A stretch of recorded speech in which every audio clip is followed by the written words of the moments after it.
RIP for the GOP. Then DraftKings wanted people to be able to bet on the Boston Marathon, but the Gaming Commission said no, citing concerns from the Boston Athletic Association. We'll talk with the Globe's business columnist Shirley DeYoung about that and the growing four-day workweek movement. I'm Marjorie Egan. Supreme Court Justice Clarence Thomas has reliably voted with conservatives while on the court, but a new investigation from ProPublica shows he's been buddy-buddy with conservative mega donor Harlan Crow without disclosing trips taken on Crow's private yacht and private jet. We'll discuss SCOTUS' lack of any real ethics code with retired federal judge Nancy Gertner. All that and more ahead.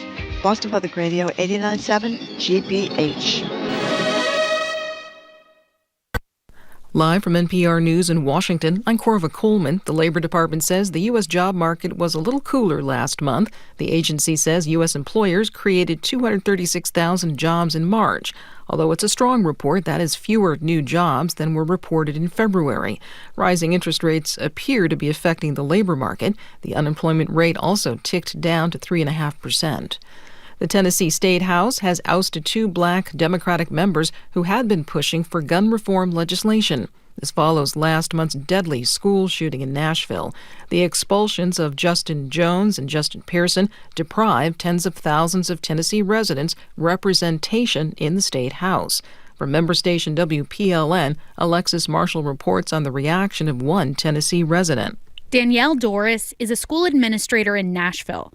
She says she felt like Justin Jones was a voice for his community when he broke decorum on the House floor last week. This is the person we voted for, we elected, and we are no longer represented by. And that is horrifying because every day I think about my students, I think about my school, I think about my teachers, and we do not have the person fighting to protect us anymore.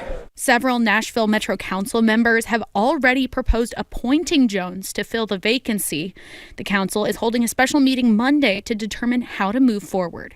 For NPR News, I'm Alexis Marshall in Nashville. The federal government is sending millions of dollars from the Inflation Reduction Act to help with water conservation in Arizona. From member station KUNC, Alex Hager reports the Gila River Indian community will be paid to use less water. The tribe is volunteering to conserve more than 100,000 acre-feet of water each year. In exchange, they'll get $50 million annually. It's part of a federal program designed to incentivize less water use and prop up the nation's largest reservoir. The water saved by Gila River will boost Lake Mead by 2 feet each year. That reservoir is part of the Colorado River system, which is strained by decades of drought and steady demand from the 40 million people who depend on its water. The Gila River Indian community will also get $83 million to expand its water reuse infrastructure. For NPR News, I'm Alex Hager. Violence continues to widen in the Middle East. The Israeli military says it has acted after Palestinian militants fired a barrage of rockets at Israel yesterday from Gaza and from southern Lebanon. Today, Israeli warplanes struck back at Gaza and at southern Lebanon. Israeli strikes on southern Lebanon are rare. Israel says it targeted Palestinian Hamas infrastructure sites. The growing violence has been associated with continued clashes between Israeli police and Palestinians.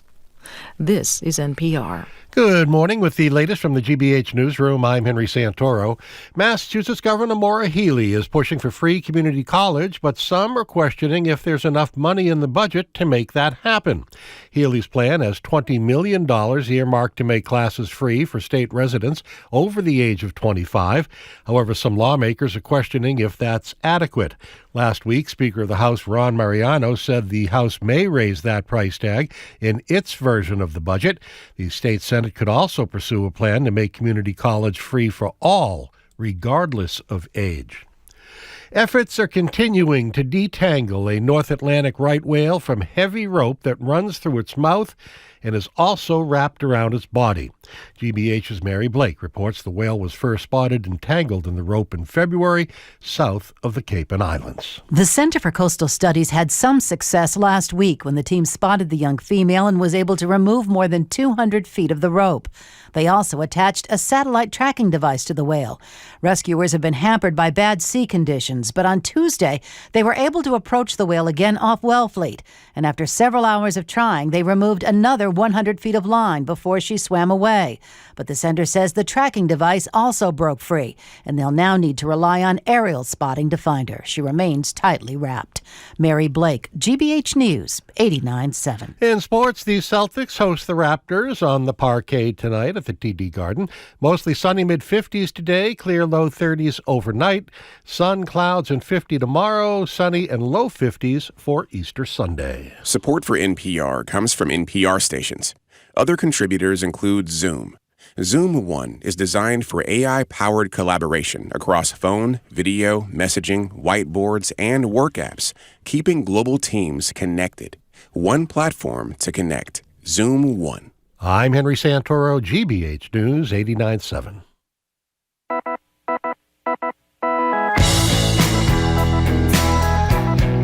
Eastern Browdy, I am Marjorie Egan. You are listening to Boston Public Radio, 89.7 GBH. We are broadcasting live as we do every Friday and Tuesday from the Boston Public Library, and we are streaming at facebook.com/GBH News and youtube.com/GBH News. Hello, Jim. Hey there, Marjorie. How are you? Very well, thanks. By the way, just a programming note, the governor was scheduled to be with us Tuesday at the library because she is going to the funeral of Mel King. She's being rescheduled by Monday. Maybe even by the end of today's show, we'll have an alternative date for Governor Healy soon. Last week, as I'm sure you all know, 3 Democratic lawmakers in Tennessee, 2 black men, 1 white woman, helped organize a protest on the House chamber floor over gun reform. And that, of course, followed the assassination of 6 people, 3 children, at the Covenant School in Nashville. Then yesterday, 2 of those 3 Democratic representatives were expelled by the Republican-controlled chamber. Can you guess which one survived? I will answer your question. It might have to do with the color of our skin. Yeah, it might. That was Gloria Johnson, the white Tennessee lawmaker who will remain in her position. Our question to you this morning, have Republicans finally gone too far, pushing the limits of their power to the point where they're alienating large swaths of the electorate with their racist, anti-democracy behavior? And then you add in the fact that even people like Ann Coulter, not exactly a moderate, is saying things like if her fellow Republicans maintain their extremist anti-abortion positions, quote, there will be no Republicans left. Is she right?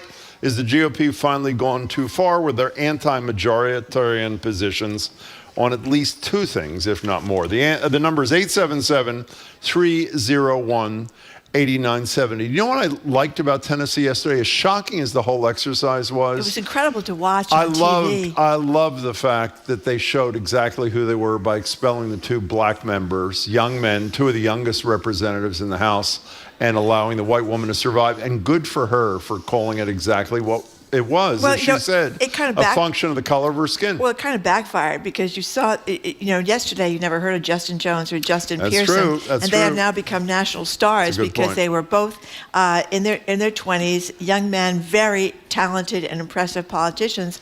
I mean, basically standing right up there in the House and calling out this for what it was, the shut down of democracy in this crazy thing where other people before them, but this is like the 3rd time since the Civil War, something that people have been expelled, and they were expelled for crimes, for bribery. And no, the predecessors were expelled for crimes. The predecessors were exactly for crimes involving bribery. One was sexual attacks on people, some of them underage women, and so these people get up and went to the well of the hall, and that was technically against the rules, but the reason they took to the megaphones was because their microphones had been shut off when they were protesting in solidarity with the kids outside. And you look at these polls on what Tennessee people, the voters, want on guns. Yeah, that's a good point. And you know, they do not think that it would be safer for their children if teachers were armed in the classroom. They do want to have background checks. 70% want schools to have, believe schools would be safer if there were background checks for guns, which this legislature opposes. 63% think schools would be safer if law enforcement could temporarily restrict a person's access to firearms. That's one of those so-called red flag laws. And then you look at the other side, is Ann Coulter, that we haven't heard much from lately. By the way, you should just say, for the few people who don't remember Ann Coulter, she hasn't been much in the news. She is not, as I say, she's not like a moderate Republican type. No, she's a total right-winger. Total right-winger. She thought, stupidly and foolishly, that when the Supreme Court changed abortion for the entire country, the Dobbs ruling, that people wouldn't really care. Well, those people who predicted that women and people who support women's rights would not stand for this, I think so far have been proven to be absolutely right about this. And she's acknowledging it, which is to me the most significant fact. Yes, that Republicans are stuck because for 20 years they've been saying, oh, they're pro-life, which we should just stop using because they're not really pro-life. They're pro-forced birth is what they're pro. But in any case, she's been saying it's one thing when the laws are on the side of the pro-choice people, but when everything switches, then suddenly the Republicans find themselves in a mess because they are once again on the wrong side of what most people want. Listen to this. Idaho has now passed a law restricting some out-of-state travel for abortions. The new legislation makes helping a pregnant minor get an abortion, whether through medication or an actual procedure, in another state, helping them get this medical care in another state, punishable by 2 to 5 years in prison. Arguably the most extreme anti-abortion law in the country. Yes, and if you look at a lot of these states, and there's a lot of them, we've got Texas, we've got Oklahoma, Tennessee, that they're saying you can't even terminate a pregnancy to save the life of a mother. I mean, it's absolutely insane. So what do you, I mean, you are not a big Republican fan. I'm much more pessimistic than you are. I think the average American in this country doesn't like hearing a former president, even if they like him, referring to a black prosecutor as an animal. I don't think they like legislators picking and cherry picking essentially to expel 2 black members at all, but then allowing the white to survive. I surely think you were right that there'd be much more of a backlash, maybe not in the streets, but in the voting booth on abortion. So do you think Coulter's right if they continue down this road, that it means the end of the Republican Party? Because I have to say, I'm beginning to believe they're signing their own death warrant here. Well, I think it's like, you know, people will send us texts about how you can be so biased against the Republicans because the Republicans seem to have lost their marbles.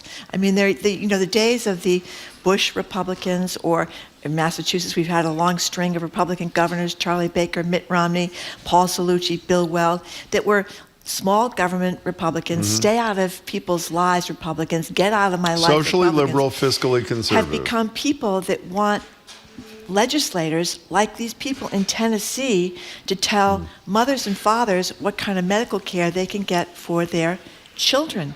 I mean, talk about in your life, and needless to say, on abortion, in your bedroom, and on birth control, which some of these people are even against, in your sex lives. I mean, is that where the mainstream of America is, having these, some of them very corrupt? Well, you just read the polls. It's not even where the mainstream of Tennessee is, which is not a liberal state. You know, before we get to the calls and the texts, here's sound from one of the 2 expelled members of the House of Representatives in Tennessee. Justin Pearson is his name, and he's talking with reporters after he was voted out by his colleagues.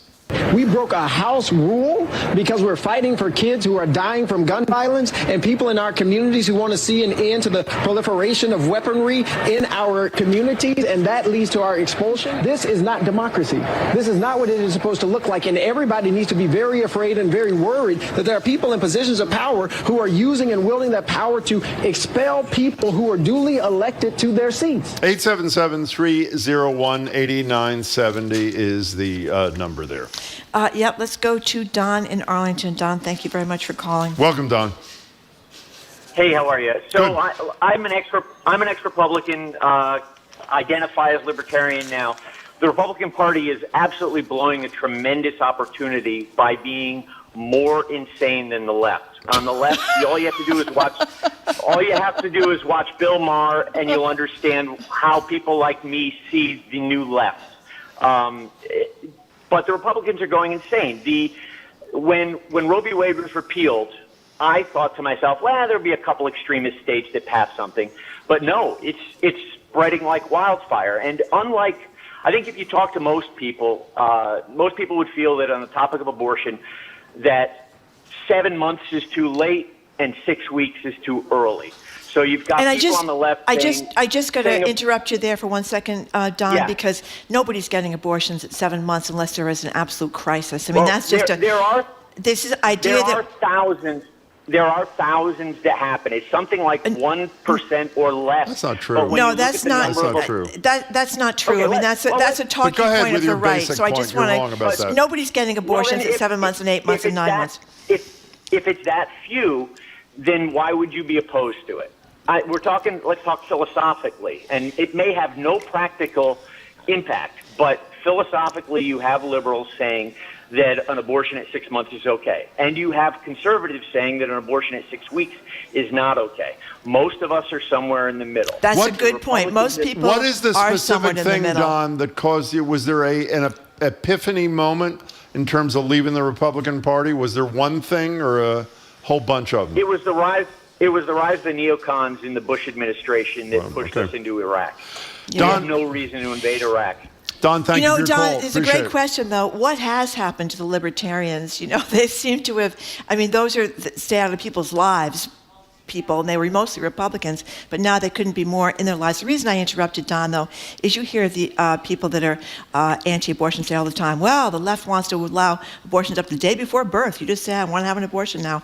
That is crazy and ridiculous. Roe versus Wade went up to 24 weeks. You could argue that's too late. You could say 20 weeks now, because the United States, Roe v. Wade was a lot further than a lot of the European countries. Aren't you countries. of the opinion that if 15 weeks had been the place where they settled, which I think is what Justice Roberts was trying to convince his colleagues of, that this would basically be behind us to a huge Well, if degree? you look at where a lot of Americans are, the so-called queasy middle, no one wants, no, I shouldn't say no one, very few people want abortion banned, but the middle says, well, maybe 16 weeks, 18 weeks. I think a lot of people felt uncomfortable at 24 weeks, which was settled in 1973, because babies survive at 22 weeks and 23 weeks. But no one is doing this.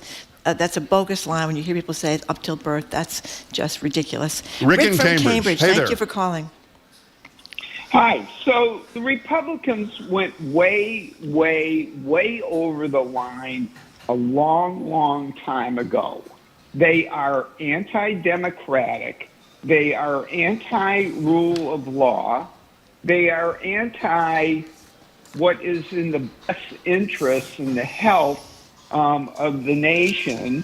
All they are concerned about is fear-mongering and winning. And they've become the big government party because they are big government, because they're infringing on the democratic rights of the nation. Well, Rick, thanks for the call. I think you said it pretty well. The question is that something that's going to turn the average middle-of-the-road voter, and I think it will. In fairness, you could call the Democrats, as Republicans might, the party of big government, because they do want to expand a lot of programs. But I think the programs they want to expand, like increasing infrastructure and help with child care and those kinds of things, and better health care, which is breaking the bank of half of America, that's a big government program. But I would argue that's a program that people need. 877-301-8970. Another thing that's going on there that one of our colleagues, Nicole, picked up, this guy, Justin Canoe, who's the founder of the Tennessee Holler, it's a progressive advocacy site. His house is riddled with bullets after he recorded footage of the Rally for Common Sense Gun Laws. That's what it was called in Tennessee. Yeah. And there hasn't been any response or concern by legislators, Republican legislators there either. It is, it's one of these things where it's sort of like how you and I talk about the environment, that it is clear that people after us, our kids, grandkids, whomever, are going to look back in maybe 20 years, 30 years and say, what were they doing? What were they thinking? How did they allow this to happen? I sort of feel, who wrote that piece about the abortion? Michelle Goldberger Michelle was in the New Goldberger, York great Times. columnist in New York After Times. that, and after the expulsion of these two black legislators, I really am beginning to feel, as a person who is almost never optimistic, that they really have gone too far, and that the average decent American, even if they don't share the politics of the other party, are turned off by this anti-majoritarian direction. I would argue that this is a step too far. Now, this is a proposal. Which? It hasn't become a law yet. Well, South Carolina Republicans have proposed a law defining abortion as murder punishable by death. Now, I don't know how many Americans want to go there. I really don't. And you consider that I think the numbers are something like 1 in 4 women between 18 and 45 have had an abortion. So that's That means millions of American women, your mothers, your sisters, your school teachers, the nurse that takes care of you at the hospital, your daughter should be put to death under what the people in South Carolina, the Republican legislature think. What are they talking about? 877-301-8970. We're talking about whether or not the GOP is digging its own grave. Stephen Taunton, you're next on Boston Public Radio. Nice to hear from you, Steve. What's up? I just want to say that you think Republicans are nuts. You covered it yesterday. You had a superintendent of schools rejected for a job because he called the women there ladies. It was outrageous. We agree. Outrageous. And I remember not too long ago when Marjorie and people calling in were rooting against the Patriots. And why? Because Belichick sent a letter of encouragement to Trump. That's nutty. So well, I don't know. I don't know that. I feel very strongly about the former president. I think he's done terrible things his whole life. So it was hard for me to be excited about Bill Belichick. But Steve, wait a second. You're comparing Marjorie's position on the Patriots with what happened in Tennessee and what's happening with abortion around the country? I just finished selling that. I'm not comparing anything. Well, you just did. I'm not comparing anything. I'm just telling you that the liberal side is going nutty. And I think that's going to balance out all this stuff with them, they, and all this baloney. I think that's going to balance out any egg you have with which I agree with the abortion debate. Well, the difference is, Steve, and thank you for the call. I just finished telling you how in South Carolina, legislators want to perform the death penalty on women that have had abortions. And there are all these states around the country that are saying women should go to jail. And there are all these states that are saying you have to be at death's door before you can get an abortion. So for my money, that is much more serious. I agree with you. The superintendent thing, losing his job over calling somebody ladies, is ridiculous. Yeah, but you know what that is? Do you remember the line that was created? It's the Reagan line. Government by anecdote. Yep. Ronald Reagan's brilliance. I told you this. When he proposed the abolition of legal services for the poor, which is where I worked and was president of the union, he cited one case in one program in Connecticut where a lawyer on government funding was defending someone who wanted a sex change operation. And whether you're for that or against that, that was one case, and he got people riled up about it. Sort of like Steve, with all due respect, because he's a good caller. Steve mentioning what you said about Belichick in the same conversation about policy decisions that are affecting millions and millions of people's lives. There's no equivalence. Our staff, by the way, just did some research on the Kaiser Family Foundation, which does a lot of research on issues including abortion. Occurring after 21 weeks are rare. 1% of all abortions, the vast majority of them occur very early in pregnancy. Anyway, as the Kaiser Family Foundation points out, they're difficult to obtain, costly, time-intensive, only performed as a small subset of abortions, yet they receive a disproportionate amount of attention in the news. And a lot of people that are anti-abortion will talk about, as I said before, abortions occurring days before birth, and that's just ridiculous. Do you think that one of the reasons why the Republicans, many of whom have big brains, are not trying to move to a more moderate position on whether it's guns, abortion, race, that sort of thing, is because they've been boxed in by Trump's lunacy? And they're worried about budging on anything that is traditional Republican stuff, that they get trashed by the guy who they think controls it all? I think it's without Trump. I mean, they've been talking on this anti-abortion thing for years, as we all have talked about. Not to the extreme level. Laws were not being passed with this kind of, it couldn't, I guess, because of Roe. Don't forget, we had people protesting out in front of abortion clinics. No, but we had people murdered. That's not fair. I mean, I've driven by that same place you have regularly next to Star Market. It's like 22 78-year-old lunatic men. Now. White guys. Now. Right. But we had people all around the country being murdered, Jim. No, I know that. I know. So I think I'm not minimizing that, but that's an extreme, and really extreme. This is now mainstream policy in the Republican Party. It's not somebody on the fringe. It's Kevin McCarthy. It's Donald Trump. It's all these people. Yeah, I don't know how much of it is Trump, to tell you the truth. I think the guns is the same thing. They've latched on to the NRA, and they've latched on to this extreme part of their party, and that's what's ruling things. I mean, Jim Jordan is like a big deal in the House of Representatives. It's not a big deal. It's chair of the Judiciary Committee. That's a really big deal. And he's kind of a nut, I think. He's also someone who I think was credibly accused of knowing about inappropriate sexual assaults in a wrestling thing. Where was it, at Ohio State?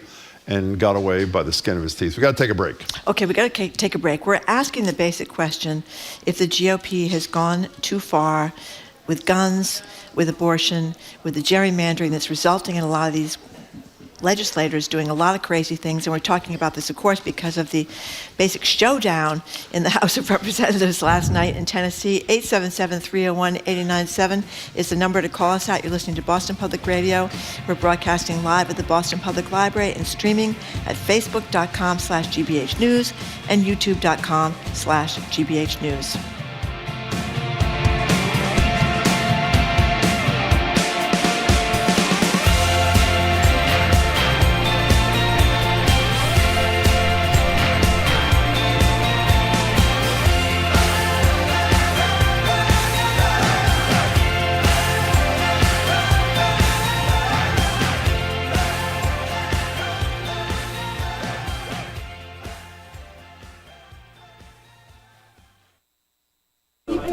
Next time on The World, we're in a busy bar in a small Spanish town. En un pueblo pequeño donde la gente se encuentra.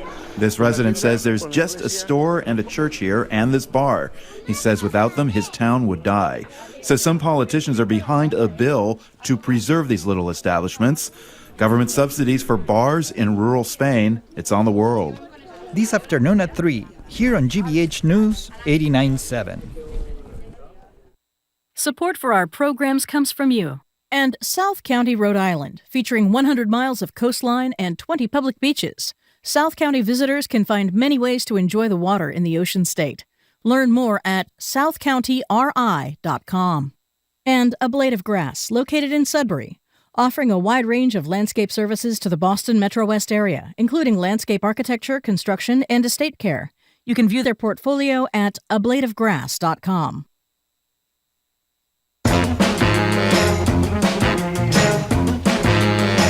Welcome back to Boston Public Radio. Jim Browdy and Marge Regan. We're live at the Boston Public Library, streaming at facebook.com/GBH News and youtube.com/GBH News. Marge and I have been on the radio 25 years. I believe, correct me if I'm wrong, this is the first segment we've ever done that in part was inspired by Ann Coulter. Is that not in a positive way? Ann Coulter has said, one, that Trump running again is an unmitigated disaster. I can actually say Democrats are playing Republicans like a fiddle. The left's sole objective is to make Trump the Republicans' 2024 presidential nominee. He's already lost 3 elections. That's what she said for the GOP. Why not make it 4? She used to be a huge Trump fan. And a piece that was written by Michelle Goldberg talking about the direction voters are taking on abortion issues post the Dobbs decision as compared to where Republicans are. And the question we're asking you, as Marjorie said, are these kinds of extreme and racist positions, we're talking about the expulsion of the 2 young black legislators in the Tennessee House, going to mean the demise of the GOP? You know, Jamie just reminded me, our producer just reminded me, that Trump, the former president, now wants the Republicans to defund the FBI and the Department of Justice because they've gone after him. Right. And, you know, it's a good point. Certain irony there because, of course, we heard these million complaints after the George Floyd protests from Republicans saying all the Democrats want to defund the police, which is a phrase that they never should have used, and most of them walked that back. But, what are we defunding now? I mean, are they really whatever Trump wants defunded? Is Jim Jordan going to take this up in the House, too, that we should defund the FBI and the Department of Justice? Linda in Situate, you're next on Boston Public Radio with Marjorie Regan and me, Jim Browdy. Hi. Hi there. Hi. Well, I grew up in a Republican state. I'm from North Dakota originally. Oh. But even at that time, there was balance there, either Republican governors and Democratic senators.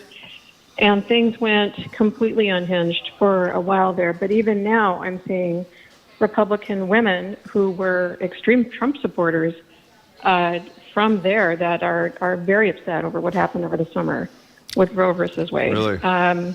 There was a caller a short bit ago that said, well, if abortions that happen at 7-8 months are really rare, then why would you be opposed to banning them? Well, the reason for that is because they're almost always due to catastrophic reasons. Yeah. Right. Great point. Of the women that I've known that had to go through that, they were married. These pregnancies were planned, and then something completely unthinkable happened, either to save the life of the mother or because there was absolutely no chance that this fetus was going to go on and survive. So it was just the lesser of the worst options. It's a wonderful and important point to make, Linda. Thank you. As someone who knows a lot about this, as you seem like you do, I mean, preeclampsia, high blood pressure, is not that unusual in late-stage pregnancies, and oftentimes, you have to do an emergency C-section or an emergency delivery, or it can kill mother and baby, right? Absolutely. Yeah. And that is in no way a crime. That's a life-saving measure, and if they're genuinely pro-life, then you better be looking at that life. Hey, Linda, thank you for the call. I've often quoted Barney Frank, and I'm not even sure if Barney Frank is the source of this. With the Republicans, life begins at conception and ends at birth. Yeah. And the basic point is they don't give a damn about the programs that would help young children and their families grow in healthy ways. They're just obsessed with being anti-choice. Whenever I use the word pro-life, I get corrected by the texters who say, don't say pro-life, say pro-forced birth. Let's go to Brooke in Brookline. Hey.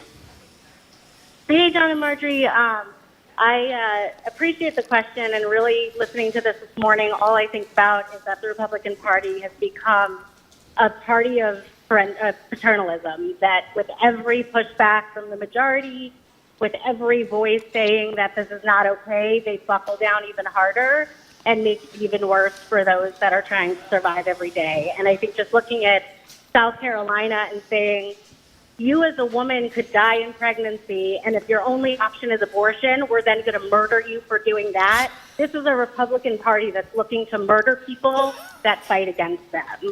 By the way, we should be clear, that's a bill. That is not yet law. I'm not minimizing the impact of the proposal, but just, setting up a proposal that says you can't save yourself through abortion, and if you do, then we'll kill you another way, is just paternalism. And when you look at children dying by the thousands every year, you can't tell us that you actually care about the sanctity of life when you throw up your hands. It's not only paternalism, it's hypocrisy. We've said this before. Yeah. So many of the most virulently anti-gay members of Congress through the years have proven, at the end of the day, to have been gay themselves. So many of the most anti-choice members of Congress through the years, we've learned in later years, have had a mistress, somebody, get an abortion. The whole thing is fraudulent, historically self-perpetuating politics, but the chickens are coming home. At least I hope. Brooke, thank you for your call. We appreciate it. I should point out this other little factoid. I hate that word. But I love that word. What's wrong with that? I don't know, Michelle Goldberg's column. What'd she say? That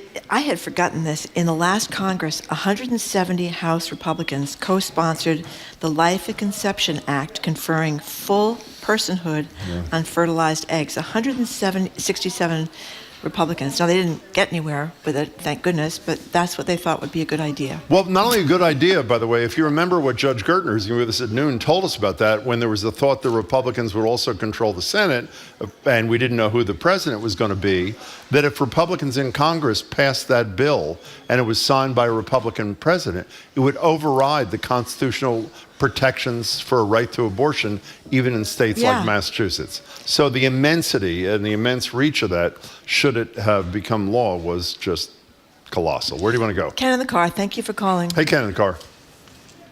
Hey, how you doing, folks? I think we're good. To talk to you, and I want to try and bring it down a notch and add a little bit of humor to the situation. Oh, we're ready. We're ready. We'll decide if We're it's getting humorous. all Go ahead. worked up here, Ken. I know. I know you'll decide. But I'm anyway, kidding. Go ahead.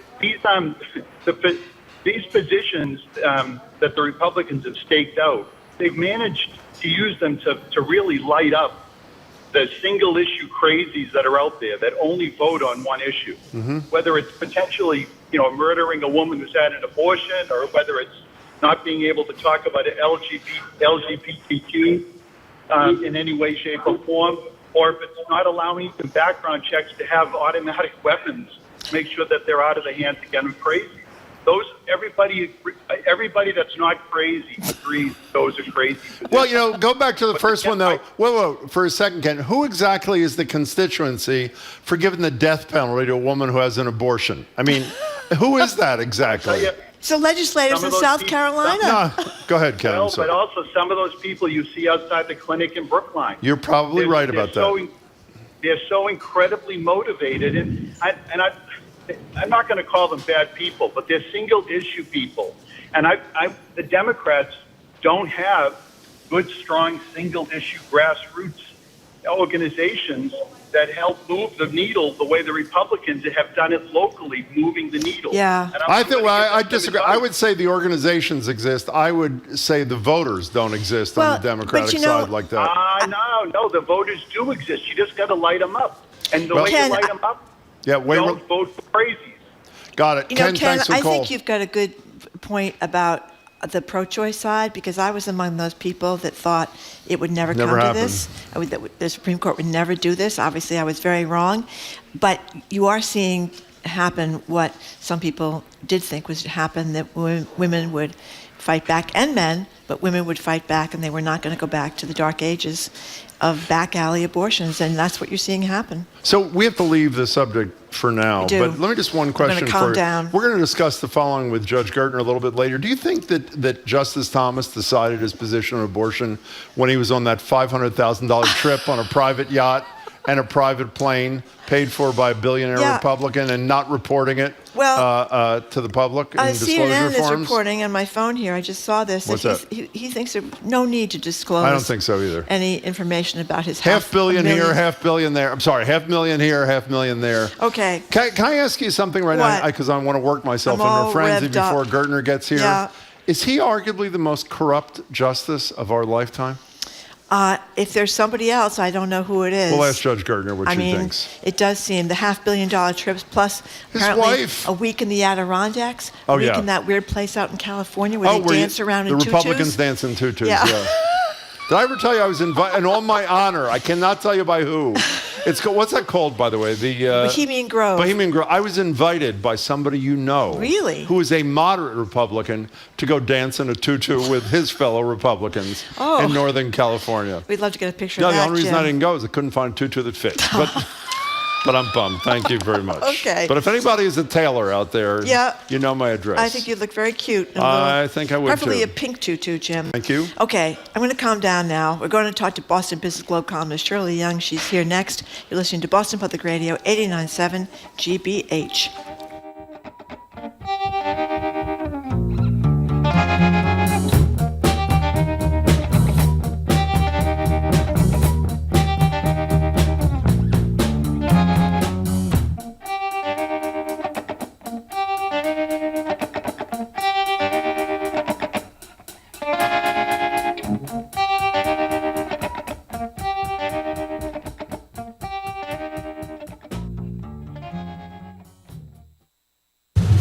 Donald Trump's indictment has taken center stage nationally, but remember, there's always a local angle. I'm Adam Riley. This week on Talking Politics, we'll sit down with the chair of the Mass GOP to discuss the indictment and how it affects her plans for a local Republican comeback moving forward.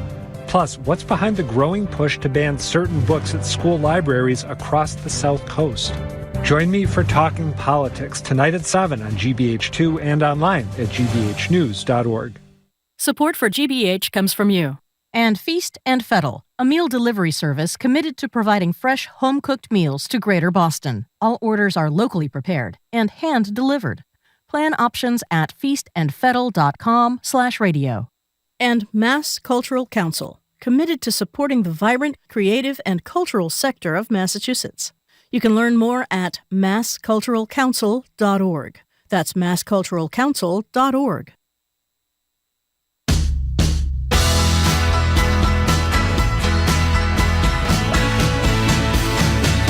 Welcome back to Boston Public Radio. Jim Browdy and Marge Regan. We're live at the library. We're streaming at facebook.com/GBH News and youtube.com/GBH News. We're joined now by Boston Globe business columnist Shirley Young. She joins us every week. Hello, Shirley. Hi, Jim. Hi, Marjorie. Hi, Shirley. Ooh, I love when people clap for me. Wow, that is a lot of honesty right there. So, Shirley, you and your colleague Larry Edelman wrote a lot of stories about these clawbacks attempts that happened after people got money during the pandemic.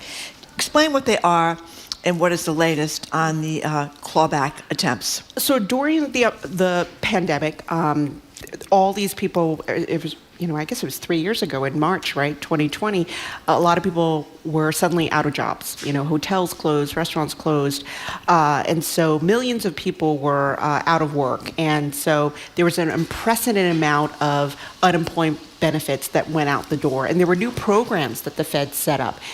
So this was all 2020 and 2021. Enhanced unemployment benefits that were huge by comparison in normal times. And then, Larry first broke this story in January 2022. It turns out there were some mistakes made, and part of it was that there were some mistakes made in terms of the state and the federal government. They said, "Oops, we gave you too much money, and we want that money back." Some, by the way, was hundreds of thousands, correct? Well, I don't know if it was hundreds. It was tens of thousands. It affected hundreds of thousands of people. I think in the end, it was. I think by the state's calculation, it was 590,000 people were overpaid. I want to say $4.3 billion. And not through fraud or anything else, by mistake of the government. These are not fraud, right? This is by mistake of the government. Maybe they changed the rule. A lot of times they changed the rules halfway through, and so there was missing paperwork. Right. They had to verify. It's like we couldn't verify your identification or your work or whatever, and so as a result, you get a notice saying you owe the government money, and in some cases it was tens of thousands of dollars. And if you think about a lot of these people, they were truly out of work. Many of these people. And they used the money is gone. There's no money to give back. They used it to pay the bills, and so Governor Baker was on. Last year he was on the show. I think more than once talking about overpayments and how he was going to deal with it. And he asked his buddy, the labor secretary, to have a federal waiver. Did he not? He did, and what they call a blanket waiver. Waiver. And I think there was a small number. Yeah, Marty Walsh. Small number of blanket waivers. But in the end, the Baker administration created a program after there was an uproar from the legislature. We wrote stories. Also, advocates, lawyers representing some of these claimants, and so. The Baker administration came up with what they call one-click waiver. They made it really easy for you to get a waiver. And so there were a lot of people so the number went down from like 590,000 people to 171,000 people who were in this overpayment category by the time Governor Healy came in January. But that's still a lot of people. Mm-hmm. Yes. And so one of the priorities of Governor Healy and also her new labor secretary, Lauren Jones, is what do we do with these people that were out of work and, the state and the feds made a mistake or the rules changed. It was, how do we fix this? And so they went through the claims, and they said, okay, of these 171,000 people, 59,000 people we're going to set aside. And these are the people who could have applied for a waiver but didn't. They qualified for this one-click waiver program, which, by the way, has already ended. And we'll give them extra time to apply. To apply or but that leaves 112,000 people who are on this, what they call tax intercept list. So for 3 years, there's been a pause. Because what happens is if you have an overpayment and you haven't paid it, the government can take your tax refund. So starting the end of March, under the Healy administration, they're starting tax intercepts now. So the thing I really don't understand, you wrote this piece, the thing I don't understand about the state's position is whoever they have determined does not, tens of thousands, do not qualify for a waiver, so won't be given an extended time to file. The implication is that, not implication, the explicit notion is you don't qualify for a waiver because you're not low income enough to qualify, but you were low income enough to qualify for unemployment. So are we to believe these are middle and upper middle class people who were thrown out of work for some period of time and now they're being judged based upon their current income? Because the problem is, and you expressed this beautifully at the time, they didn't spend, if they got $11,000 on lottery tickets, they spent it, the research suggested, paying their rent, paying their food bills on absolute necessities. So who are these people that are going to have to pay it back or have their income tax refund intercepted? Well, a lot of, there was a study on who the overpayment class, right? And I think the average household income was about $50,000. So, but what you're talking about is what lawyers and the advocates are concerned about, is that a lot of these people, they might not qualify, because right now, if you want to get a waiver, you have to prove financial hardship, that you can't pay the money Current back. financial Current hardship. financial hardship. And what I think some of the advocates are saying is, you can't look at the current financial hardship. them. You have to look back at that I'm with period. them. And so I think that's going to be, I wonder if that's going to be part of the negotiation about waivers. But right now, right now, there's 112,000 people who are getting these notices that their tax refund will be intercepted. Now they can fight it. They can continue to Understood. fight. They can fight the tax intercept. So if you get one, why not continue fighting it? But they have to go out and find a lawyer. Or they essentially. have to. It spends a lot of More time. They have to be on expense. the phone and things like that. Well, whatever it's worth, I don't know what the outcome is going to be. We'll talk to the governor when she's with us next time, maybe next week. You and Larry have done fabulous work on this. You really have. Without your reporting, people wouldn't even know what the hell is going on. So one of Jim's endless unsuccessful crusades. It's not is a unsuccessful 4-day anymore. Well, it 4-day work week, and your colleague Katie Johnston wrote a piece saying maybe this is coming. Why do we think so? You know, Katie, I learned, had started this story before the pandemic. Oh, really? And, I think before the pandemic, it was like, oh, this is never going to happen. And then the pandemic happened, and suddenly a lot of people were working remotely. And so, now I was struck by her story. There were a lot of examples of companies. I think the lead example was a company that early in the pandemic, the CEO was like, I'm done working all the time. I want to give all my employees Monday off so they can catch up on their own lives, and I won't reduce their pay. And so I think there are a group of companies that decided to go with a 4-day work week, give people Monday or Friday off. And she has examples in there, people who've done this, and it hasn't affected productivity. Yeah. In fact, productivity has gone up. But at the same time, I don't see this, I guess I don't see this becoming the norm.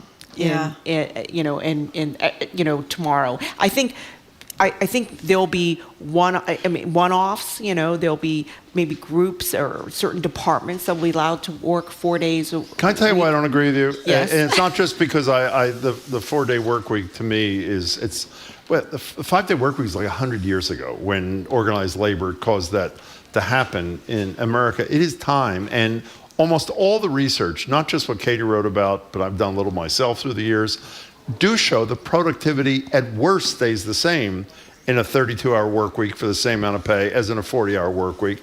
Workers are incredibly happier. And the most recent experience I have in places that shall remain unnamed, 2 of my favorite restaurants in Cambridge, I was there 2 nights ago to one of them and said, I just read you're closed Friday, Saturday, and Sunday? Why do you think they're closed Friday, Saturday, and Sunday? Why? Can't get workers. Right. And as long as employers cannot get workers, they are looking for whatever they can do to lure workers to their place or to retain workers. And one of the things at the top of the list for a lot of people who experienced a hybrid work or maybe not coming in on a Friday or Monday is the 4-day work week. So I think the demand is going to be such on the part of the worker. The need for workers is going to continue to be so intense on the part of the employer.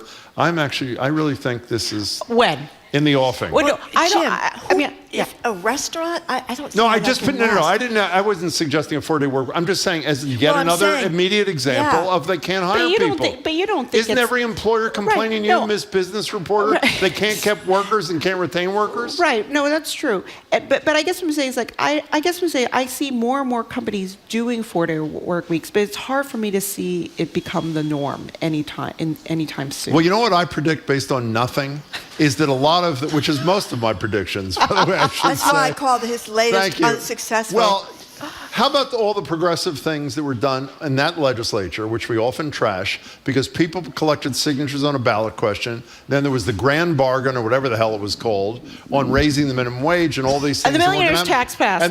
So it is not inconceivable that activists may leash. Do we have Juliet Shore on the show? I can't remember. We do we have have Juliet Shore. Oh, yeah, she's the BC She's the one professor. who did the research. Well, I think Wen Fan yes. may be her colleague. I can't remember. Yeah. I think it's in Katie's story. Story. They looked at all these companies that go on the 4-day work weeks Yeah. during the pandemic. I'm going to get this mostly right. I think it was like Katie said, like 92% of them said now that things have returned to semi-normal, we're going to stay with it because our workers love it and it's good for the company. So. Well, the other thing I think is, you two are Debbie Downers. That's Debbie my Downers. position. Okay, so many people have such lousy commutes too, and I think when gas prices, when you think about the money you save when you're not filling up your car with gas all the time. But let's move on to this really kind of. Wait. If you worked at a normal workplace as opposed to a place where we sort of have to show up 5 days a week. Yeah, I'm really not complaining about my job. No. Would you not be a big advocate for a 4-day work week?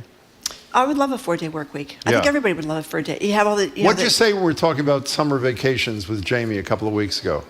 I'm going to take a lot of Mondays off. I'm going to take a lot of Fridays off. Four-day you know what work that's week. called? Exactly, a 4-day work week. Thank you. I'm not going to complain about my job, fine. though, Jim. I don't didn't think say you you were should complaining. either. I wasn't You're complaining about my yes, you job. are. I wasn't.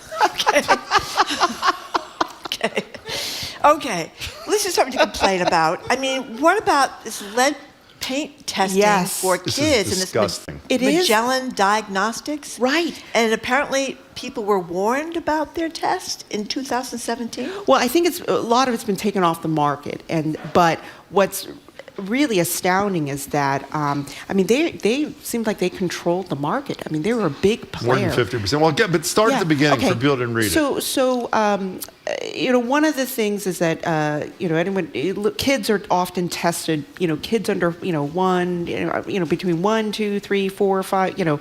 At a very young age, they're tested for lead. You go to the pediatrician. I think my kids were tested for lead, and because something like they don't have a brain, something developmentally, their brains haven't, they don't have a special brain barrier. But lead paint is sweet, and they often eat it in thresholds and windowsills if you have lead paint. Right, and they have developmentally though. I think if they they'll have problems. Yeah, yes, they'll have learning disabilities, etc. It's really bad.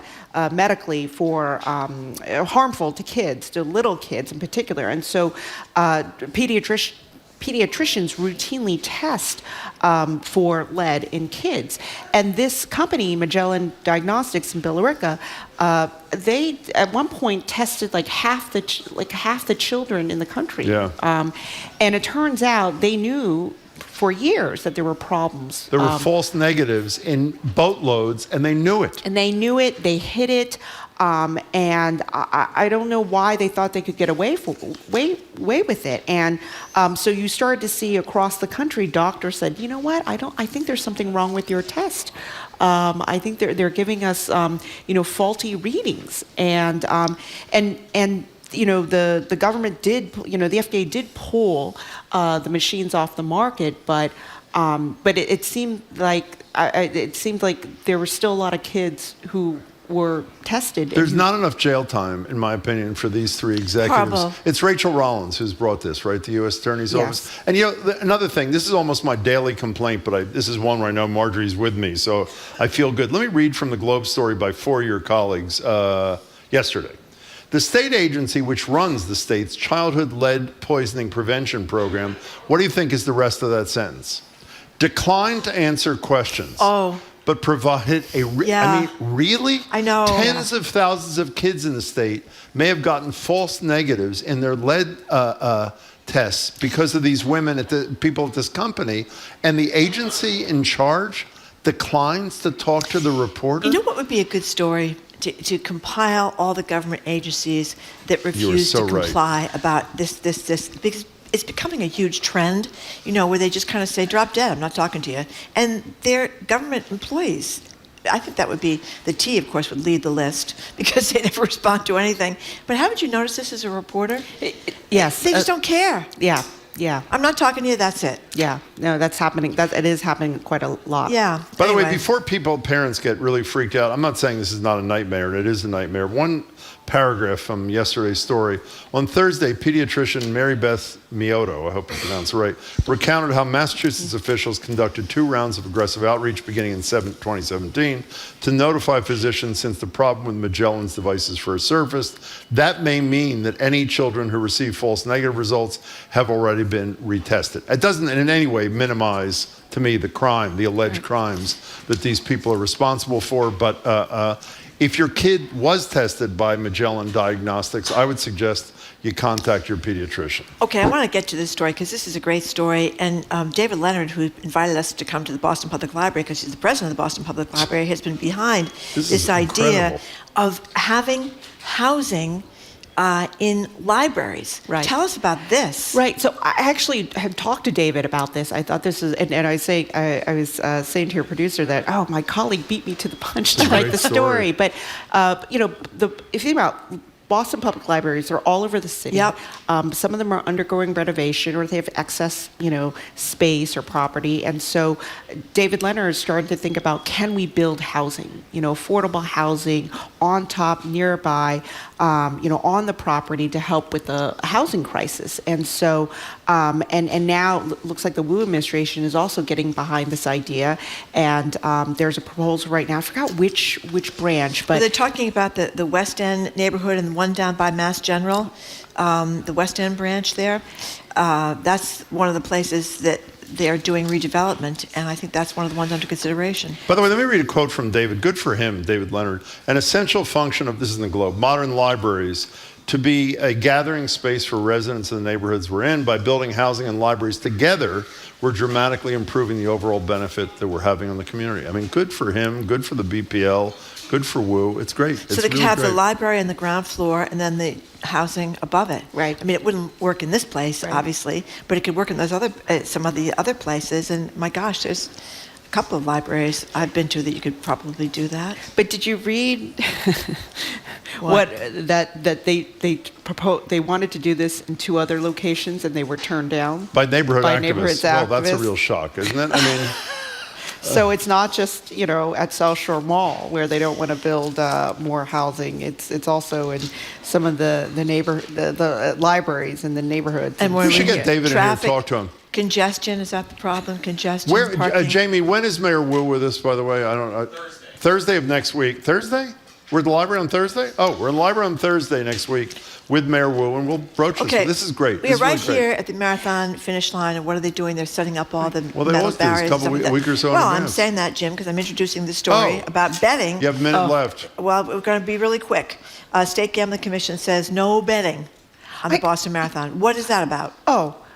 Well, first of all, DraftKings, it seems like it was a hastily, put together proposal. They didn't even check, it seems like. They didn't even get sign-off from the Boston Athletic Association, which runs the marathon. And so they wrote a letter in opposition to the BAA to being allowing sports betting. But I was thinking about this. I was thinking,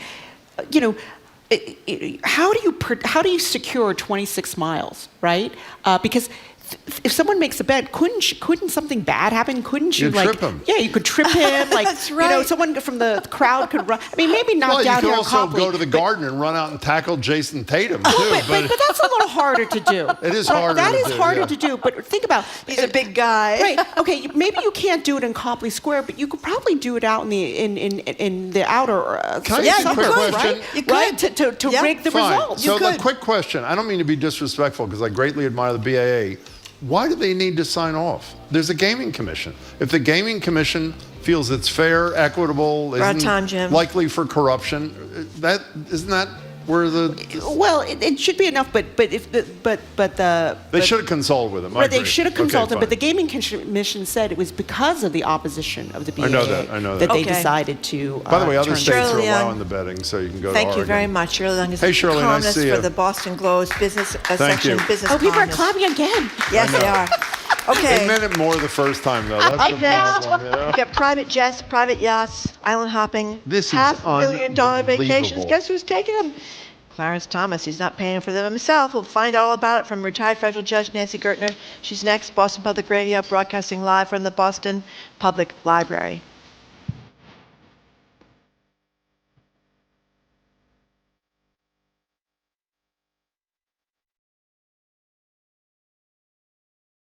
You're listening to Boston Public Radio with Jim Browdy and Marjorie Egan. Just ahead, more smart conversation about what's going on in our community. That's right after an NPR news break, here on GBH News 89.7. Funding for our programs comes from you and the Office of the Massachusetts State Treasurer. The Unclaimed Property Division is holding unclaimed funds for the citizens and businesses of the Commonwealth. You can see if you have unclaimed money at findmassmoney.com. Remember, nobody can say your guess is wrong when you're answering at home. Test your knowledge of just about everything with the exciting 14th season of High School Quiz Show, tomorrow evening at 6 on GBH2. Trusted, local, news. You're listening to 89.7 WGBH, HD1 Boston, online at gbhnews.org. GBH News with NPR. What matters to you. I'm Jim Browdy, head on Boston Public Radio, live from the Boston Public Library. Judge Gertner joins us on corrupt practices at the Supreme Court. Then it's Jay. Just play? Yeah, just play. He's gonna. Should I sing too? Oh, okay. Susie heats the kettle till all the water's gone. The smell of burning always lingering. Absent-minded thoughts and dusty piles of books. Talking to yourself, forget your dirty looks. Susie doesn't bother to look you in the eye. The grass beneath her feet is comforting. But underneath it all something simmering inside. But when the world is burning, what good is a fire? I don't know how to make this better. To make those calls and write those letters. I love you too much to let this moment fade. When you're afraid, I run right over. Make sure my breath is undercover, so we can march together for a day.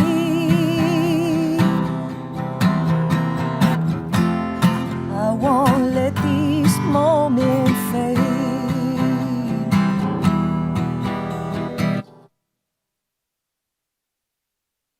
Of the gun issue in the aftermath of a mass school shooting in Nashville, and instead punishing and silencing duly elected representatives.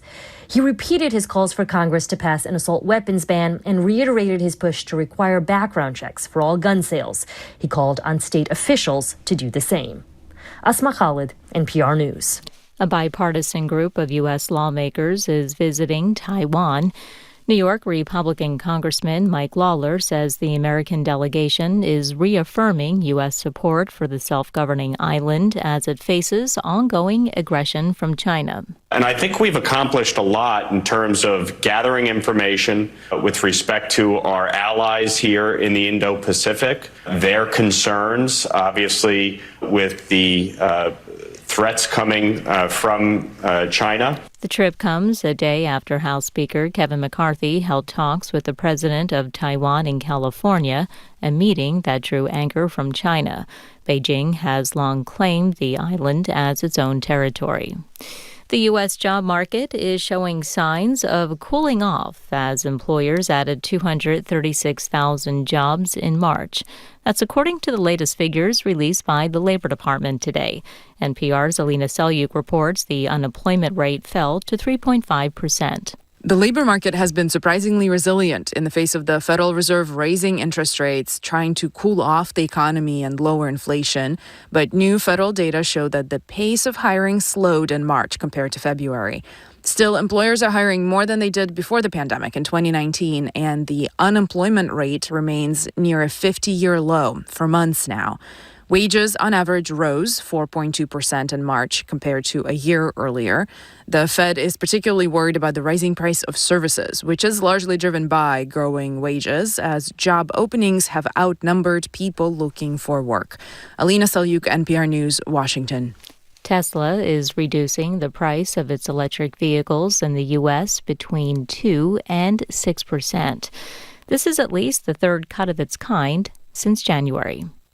You're listening to NPR News in Washington. Good afternoon from the GBH Radio Newsroom in Boston. I'm Henry Santoro. Well, it's a big weekend for local bakers as many families prepare to gather for Easter. That's the bread machine working overtime at Lindell's Bakery in Somerville. Christy was there buying 50 hot cross buns for Holy Saturday service at the Episcopal Cathedral in Boston. So we're doing like meditation, labyrinth walk, talking about tomb time, and then just, as part of conversation. So we'll just eat them together in community. Probably Jesus didn't have hot cross buns in the tomb, but, we will. Lindell's owner, Bill Galaitis, says Easter kicks off the busiest 3 or 4 months of the year for his team. The business has been operating as a bakery since 1882. And fans of the late David Bowie will be happy to know that on April 29th, HBO will run a documentary about the late great musician and artist. It's called Moon Age Dream, and get this, it's narrated by Bowie himself. Are you there, David? And you find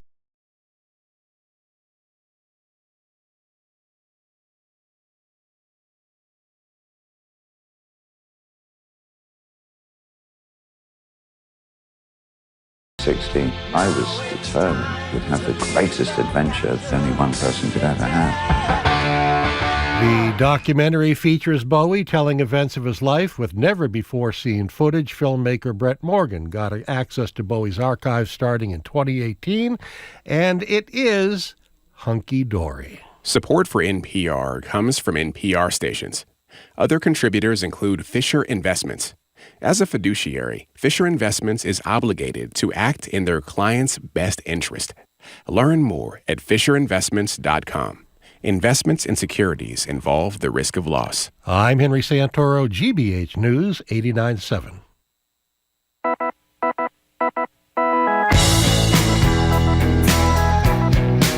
Here's Jim Browdy. I am Marjorie Egan. Welcome to hour number 2 of Boston Public Radio, 89.7 GBH. We are broadcasting live from the Boston Public Library, as we do every Tuesday and every Friday. And we are streaming at Facebook.com, GBH News, and YouTube.com/GBH News. Hey, Jim. Hey there. We are here every Tuesday and Friday. Next week, we are here Tuesday, Thursday, and Friday.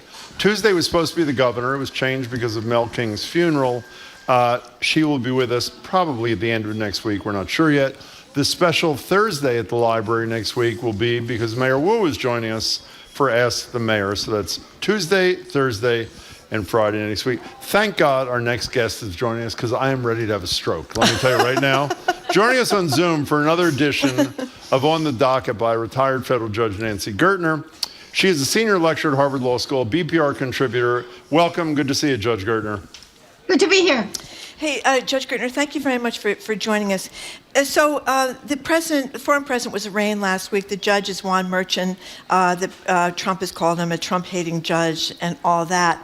But we have learned that the judge that's in charge of this case in New York has given contributions, small contributions, but contributions nonetheless, to President Joe Biden's campaign and this group that supports Democratic causes. It's called Stop Republicans. Yeah. I didn't, well, what do you think of this? Well, let Trump bring, the way to deal with this, which is a sort of the way you do in a democracy with a rule of law, is not for Trump to scream through Twitter or through his statements, is to file a motion to recuse. And there's a body of law in New York, in every state, about what are the circumstances under which a judge should recuse himself. And I don't know whether a $25 contribution fits into that category. I would imagine it does not, because essentially, judges, you become judges in your late 40s sometimes, and by that point you have participated in the political world. And the question is whether that participation undermines. So the question is, when did the judge do it? What are the rules? And how do you address that in a reasonable way? I would want to look at, for example, whether Eileen Cannon in Palm Beach, the judge who reviewed the search warrant affidavit in Mar-a-Lago, had ever made a contribution to political causes. In other words, that may be an incredibly. I mean, it could be a basis for recusal. One would have to look at what the law is. Yeah, but can let me tell you my perspective. I don't know if you're aware, I have never been a judge. But had I been a judge in this case, and I had made a small contribution to the President of the United States, who ran against Donald Trump, who's the defendant, and may run against him again, and made a small contribution to something called Stop Republicans, I wouldn't worry about a motion to recuse. I would go to the chief judge and say, hey, chief judge, I think based on these facts, while I might not technically have to recuse myself, this probably is not going to look very good, so you should probably get somebody else. Wouldn't that have been the sane, responsible thing to do? Yes, that would have been the same. I mean, the law, again, talks about not just partiality, but the appearance of partiality. Whether a reasonable person looking at these facts would believe that the judge is partial. And yes, and that the appearance of partiality standard certainly counsels in favor of your doing something like that out of an abundance of caution. No question about it. But one thing I wondered about Judge Gertner, in Massachusetts, I have heard, we have judges are appointed by governors many times, probate court, district court. This isn't the Trump case, but just I think that a lot of people in there before they become judges do give contributions, and then they may get appointed or they may not. Doesn't that happen quite regularly? I mean, I think isn't that why you drew a distinction between before and after becoming a judge? But that doesn't bar them from every case because they made a contribution. No, maybe you should get out of a case that. But I'm pointing out that they're contributing. Of course, people right. contribute to politicians, Well, at least in Massachusetts, regularly. Let me come up with a third alternative. So one alternative is he says, oh, this $25, I'm going to recuse myself. The second alternative is he says, I don't think this is enough, but out of an abundance of caution, because of the appearance of impropriety, I will just recuse myself. And the third alternative is to put on the record the day that Trump was arraigned, this contribution. Okay. Okay, you guys, you decide what to do. I did that all the time.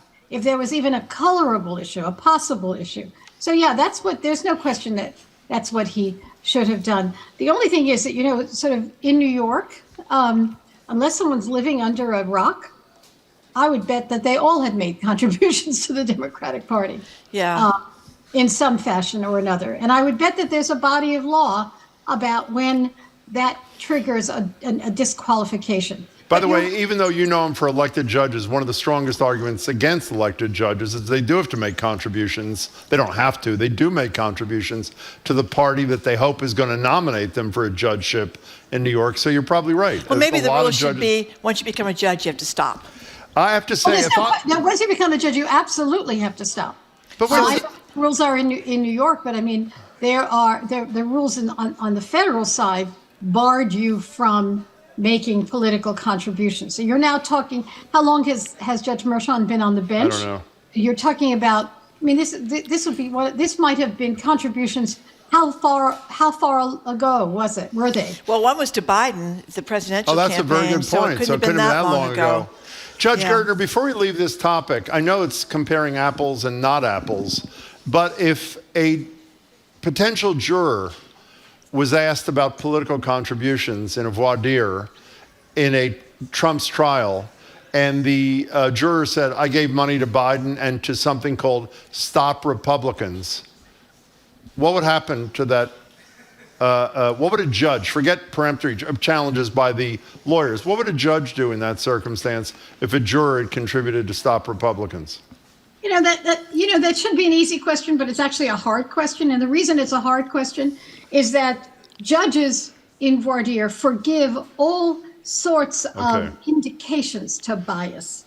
And if you're asking me what I would do in a case involving Trump, I would err on the side of caution with respect to everything. So would I. So that there are no issues. Whether that's mandated by the law, who knows? And whether or not a judge would actually do that, who knows? But I do think in a case like this, you want to make sure there are no issues. Okay, I'm sorry. One last thing before we move on to Justice Thomas. Yes, please. What about the talk about a gag order because this judge that we've just been talking about that did make these small contributions warned the former president not to make any statements that were deemed to incite violence or any provocative kind of statements. And then, within hours, the president was making provocative statements, criticizing him, criticizing Well, let's have it. Let's play that. Here's one of the things he said about the judge and his family. Here's Trump at Mar-a-Lago. This is where we are right now. I have a Trump-hating judge with a Trump-hating wife and family whose daughter worked for Kamala Harris and now receives money from the Biden-Harris campaign and a lot of it. So, but the judge did not issue any gag order, even though Trump seemed to defy his orders in the courtroom. So should he have issued a gag order or not? So you are reporters. So a gag order is, in fact, should be entered into very cautiously because the public has a right to know, and you don't want to gag the participants. On the other hand, judge has an obligation to make sure that there's a fair trial. So the standard is whether or not there's a substantial likelihood that the statements will undermine the fairness of the trial. That's a sort of characterization. So that what happened, for example, in the Roger Stone case is the judge warned him, don't do X, and did it in general terms, as this judge did. Then he comes back into court, the judge warns him again. And after, 2 warnings, finally can make a finding that what he's doing is undermining the likelihood of a fair trial. But that's not easy to do, and nor should it be, and nor is it in your interest. I mean, it's easy to say that Trump, who has a problem with the truth, shouldn't be making these kinds of statements. But in the ordinary course, it's something that a judge should do after making findings. So the judge wasn't going to do it right off the bat. He was going to warn Trump, and then we'll see where it goes. We said we're going to go to Justice Roberts next, but I think it's, Thomas. I think it's better that I allow my rage to continue growing so that I'll be more out of control when we discuss it. Very quick thing here.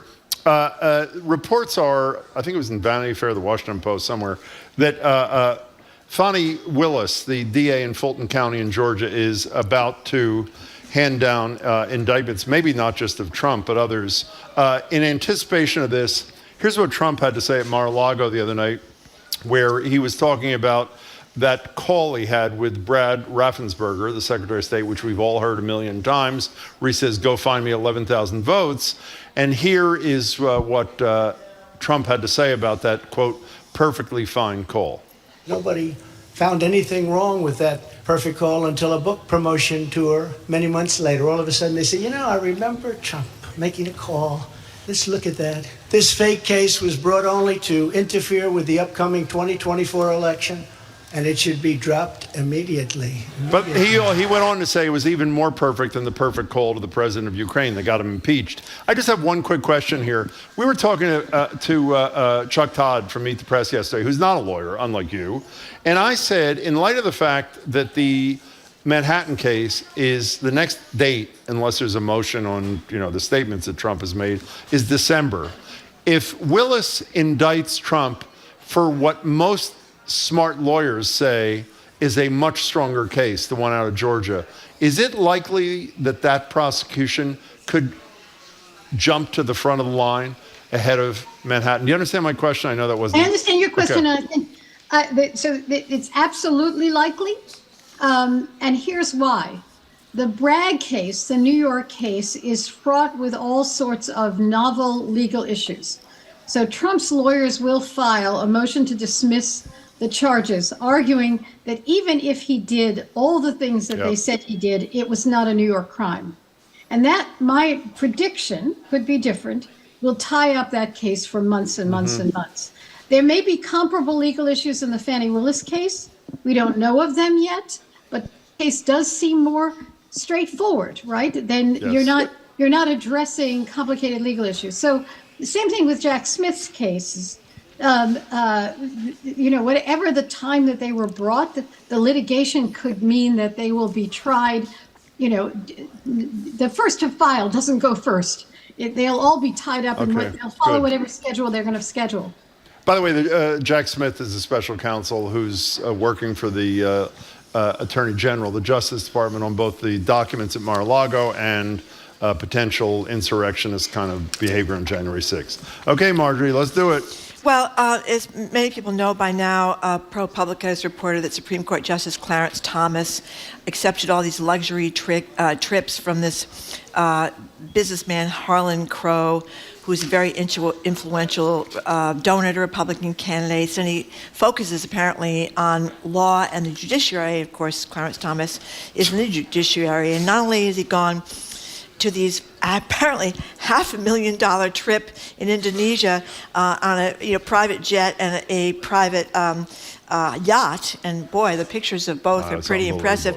Apparently, he also spends a week every summer at this gentleman's private resort in the Adirondacks, which is owned by Crow's company, and he also goes for another week at the ranch in East Texas, and he's also gone with him to the Bohemian Grove, where there used to be a bunch of Republican men wearing tutus. I don't know if they still wear tutus in 2023 with all this talk about transgender and cross-dressing and all this stuff about wearing things. By the way, this is true. This is not the tutu thing. The tutu thing is documented. Is documented. That's right. So just Can you see picture, the Secretary of Defense in a tutu? Exactly. George Pompeo. Yeah. In a tutu. Well, anyway, I'd actually like to see that, tell you the truth. So we're up to, a lot of money in vacations, and that he didn't disclose. He has just issued a statement saying he didn't have to disclose these things. But in any case, what do you think, Judge Gertner? Well, I mean, I just decided to go back. I was almost late for the program because I went back to the filing instructions for judicial officers. Oh, great. On the disclosure form, which is a 60-page document which you had to fill out. Those are the instructions which you had to fill out every year, and which we did. So here's there is an exception for food, lodging, or entertainment received as personal hospitality. So the claim here is that Crow was a friend. I'm sorry, I feel like saying this, and I'll only say it to you guys. Anybody who's willing to put me on a private jet to Indonesia will be my friend. There's no question about it. I love that man, right? That's what he's claiming. Now, even, the enormity of the personal hospitality, and the, would be, again, this notion of sort of erring on the side of caution. You would want to disclose that, but he doesn't feel those kinds of pressures. But even with respect to personal hospitality, there is an exception. Gifts other than food, lodging, or entertainment, such as transportation that substitutes for commercial transportation. So private jets. That's the private jet. Yeah. Arguably, he should have, disclosed that. We're talking about disclosure. So that people can see, so that there can be transparency with respect to the court. I can't imagine, frankly, any judge not erring on the side of this disclosure under these circumstances.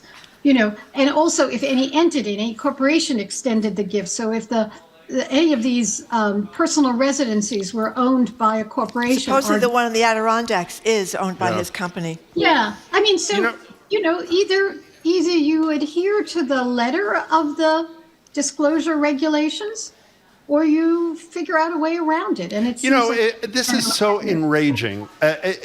You're not saying it. I can't. This is as corrupt as a justice can possibly get. Let's go back in history a little bit. This is the guy who failed to recuse himself nor notify the public when his wife was engaged in an attempt to overthrow the government of the United States of America. What did Chief Justice Roberts say about that? I can't remember. Do you remember, Judge Gertner? I don't remember nothing. Absolutely not a word. The guy worried about the integrity of the court. What has Chief Justice Roberts said in the last 24 hours about his guy getting a $500,000 one trip to Indonesia on the yacht that is bigger than the library and this private jet? Nothing. Absolute crickets. Let's not forget Anita Hill. Well, that's another good point. That was right. So the notion that they continue, and you've discussed this with us ad nauseum, to continue to have no ethical standards that apply except what they determine, no recusal standards, no nothing. And here's where I want to go with this. People like Dick Durbin, who's the chair of the Senate Judiciary Committee from Illinois, and a guy who we love, Sheldon Whitehouse from Rhode Island, Senator Whitehouse, who's obsessed with dark money and getting all these people, these right-wingers on the court, have said a couple of things. One, there are going to be hearings where they may subpoena Thomas, which I think they should. Here's the other question. There's some talk in Congress, I think Senator Whitehouse is one of them, I'm not sure, saying that since Congress appropriates the $150 million a year that funds the Supreme Court, that they should hold back, say, $10 million and say, until you decide to impose ethical standards, recusal standards on yourselves, which you refuse to do, we'll hold on to your $10 million. How do you feel about that, Judge Gardner? Well, that may be the only way to affect change here. It's a dangerous route, Jim, because what will prevent, as all of these things are, what will prevent, a Republican congressman or a Republican senator, congressman mostly, to withhold funds if they don't like the outcome of a case. In other words, it's a dangerous road to walk, to use the power of the purse to control the court.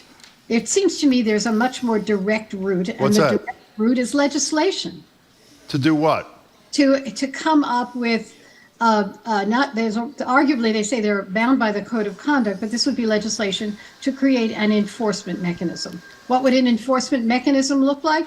Look at other countries. It could be there's a subcommittee of the Supreme Court, formed whenever there's a disciplinary issue, and that's a little bit like the fox investigating the chicken house, but the hen house, but nevertheless, that would be something. Or there could be a committee of senior judges from the courts of appeals who would sit on any disciplinary action, and arguably that could be done through legislation. So Congress could, through legislation, set up an enforcement mechanism, which would be the way to do this, rather than using the power of the purse, because that's a very dangerous route to go.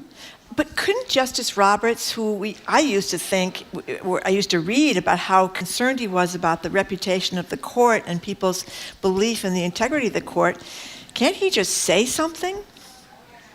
Oh, sure, of course he could say something, and one would hope he would have said something to Thomas. Could he say something publicly? Sure, he could have. There's no question about it. I mean, and frankly, the press around this has arguably led Thomas to come forward with an explanation, the explanation that should have been provided when these expenditures were. But he's saying that he went on family trips with someone, that he was a close personal friend. Well, usually you don't go on family trips that someone unless Thomas paid for these family trips, which he doesn't say he did. And he talks about how this person did not have business before the court. Well, technically, that may be true, but if you are a billionaire donor to causes relating to the law and judiciary, it kind of strains credulity that in all these vacations, week after week after week, they didn't talk about issues related to the judiciary and the law and Republican candidates. I mean, I think it's a bogus explanation from him that he said and he also says early in his tenure, he sought guidance from my colleagues. Well, maybe early in his tenure, which would have been, 1992 or something, no one expected him to be talking about $500,000 trips with a big-time Republican donor. I think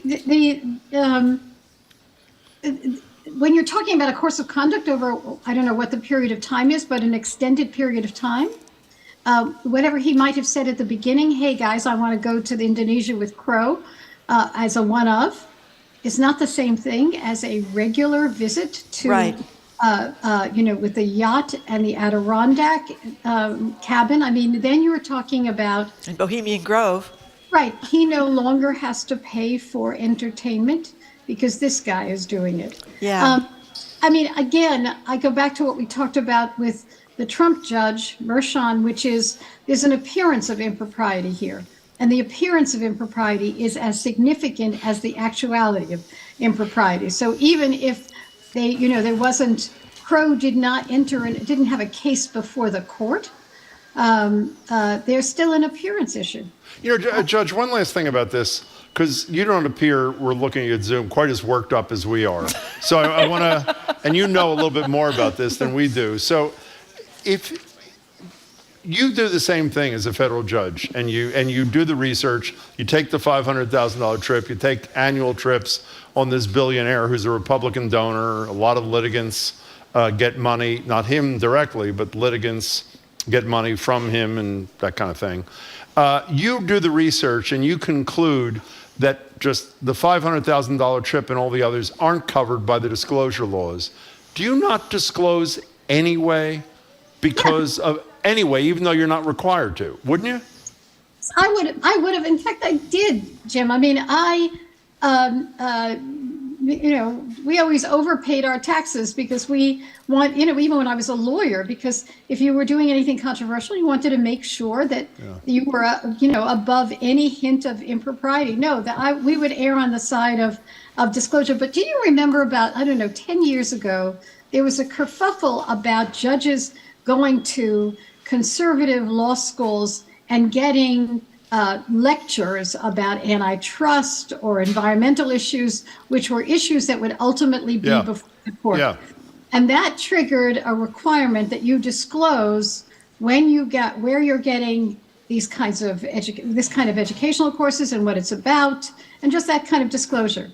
Given that discussion where people were concerned about the input into judges out of the regular course of educational activities, one would have imagined that Thomas would have said, if knowing that I took an antitrust course at George Mason University mattered to the public, surely these trips do as well. So before you go, I just need to know this. You have this judicial calm, as I said a minute ago. Inside, you're outraged about this, correct? Yes or no? It's a yes or no question. Yes, thank you. That's all I needed to hear. Judge Gertner, thank you very much. We really appreciate it. Nancy Gertner. Thank God. Okay, judicial demeanor. Isn't that what they call it? By the way, can I tell you, in all seriousness, this is grotesque. It's pretty, grotesque. Yeah. On top of and if Chief Justice Thomas, Roberts, when he's done, this should be the first paragraph of his legacy. He basically said nothing so far about this guy who is a grifter, essentially, on the Supreme Court, not to mention the thing with the wife and the attempt to overturn the damn election. Well, I mean, really? And since I believe Anita Hill, I think he's something else too. Oh my God! Anyway, we have been speaking with retired federal judge Nancy Gertner, and she is worked up. She said she was anyway. We're assuming she's telling the truth. Demeanor. She's a senior lecturer at Harvard Law School, and she's a contributor to Boston Public Radio. Okay, this year Jay Ivey became the first person ever to win a Grammy for Best Spoken Word Poetry album, and he's going to join us over Zoom in just a couple of seconds. Do not go away. You're listening to Boston Public Radio 89.7 GBH. We are brought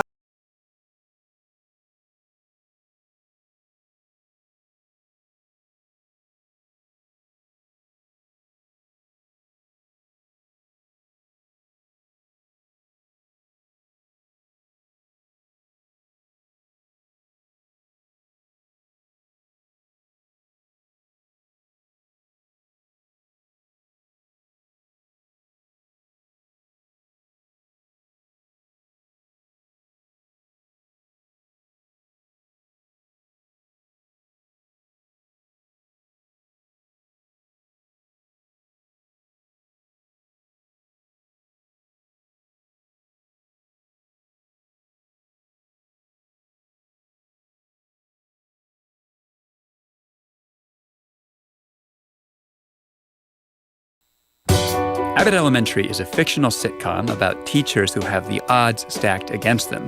And real-life teachers say it's not so far from the truth. I can't believe they're actually talking about this on TV. Like, other people are gonna watch this and see this, and I think that's amazing. And I have to laugh, because if you don't laugh, you will cry. Philadelphia teachers tell their thoughts on the show on All Things Considered from NPR News. Today at 4, here on GBH News 89.7. Our programs are made possible thanks to you. And Atlantic Design Center by Eldridge Lumber and Hardware, committed to helping you achieve your vision for a new kitchen or bathroom and guiding you from design to completion, with showrooms in York and Portland, Maine. AtlanticDesignCTR.com. And The Huntington, presenting Clyde's, nominated for 5 Tony Awards, including Best Play. The comedy comes to the beautifully restored Huntington Theater from March 24th through April 23rd. Tickets at huntingtontheater.org.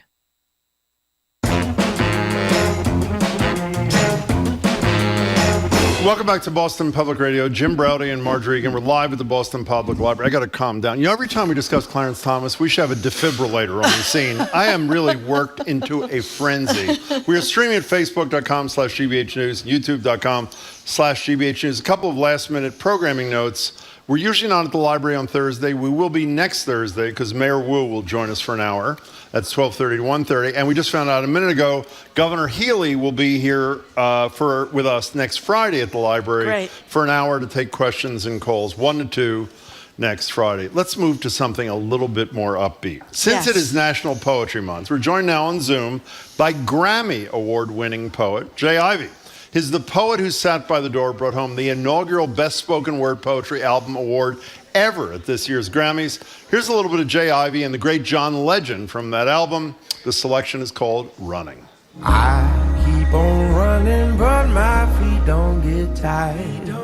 My feet don't get tired, but my feet don't get tired. Giving up, what's that? Life out here you running in circles, man, what track? We on the go as soon as our feet in the ground make contact. In fact, each step taken might not be exact, but we grow through the pain of every bruise, every scratch. Don't trip. Get those knees up. Don't skip. That is so beautiful. It is painful. In any case, Jay Ivey's here in Boston next Tuesday for a show at the City Winery, Boston. For more information and to get tickets, go to citywinery.com. Hey, Jay, it's a pleasure to meet you. Thanks and congratulations. Really appreciate you being here. Thank you so much, man. Thanks for having me, man. It hurts so good. You know? It hurts so good. It does. We've been seeing you all over the place, all over TV, Today Show, the Grammy Awards. So tell us about we saw you at the Grammys, and tell us how it was when you actually won. Oh, it was a dream. It was so surreal to walk up on that stage and receive that award. It's something I've been dreaming about for so long. I've been envisioning it so long, so to find myself inside of the dream was just an overwhelming amount of emotions. I cried for about 3 weeks. People should know you were in part responsible for creating the category. You didn't nominate yourself, it should be clear. And in the category were greats like Amanda Gorman and some other colossal talents. But talk about the campaign that you put together so that there would be this spoken word poetry as a standalone award at the Grammys. Yeah, so when I joined the board of the Chicago chapter of the Recording Academy, I became the president, the first poet to ever hold a president seat of any of the chapters, and then became a trustee. And when I joined, what I realized that there's always been a spoken word category, but the category includes poetry, audiobooks, narration, storytelling. Like Obama won in that category in the last couple of years. Yeah. Obama's won, Jimmy Carter's won, Right. Michelle Obama's audiobook won a couple of years ago. So you had all these different genres in one category, and the category that title is a title that belongs to the poets, spoken word.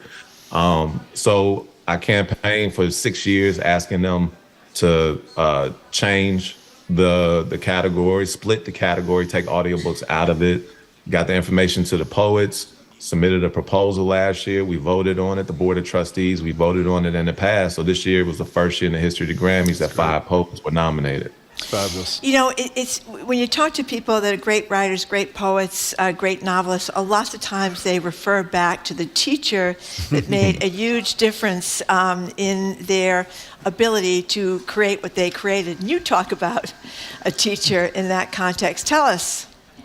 Yes, my teacher, her name was Miss Argue. And what I learned is you're not going to argue with somebody named Miss Argue. That is right.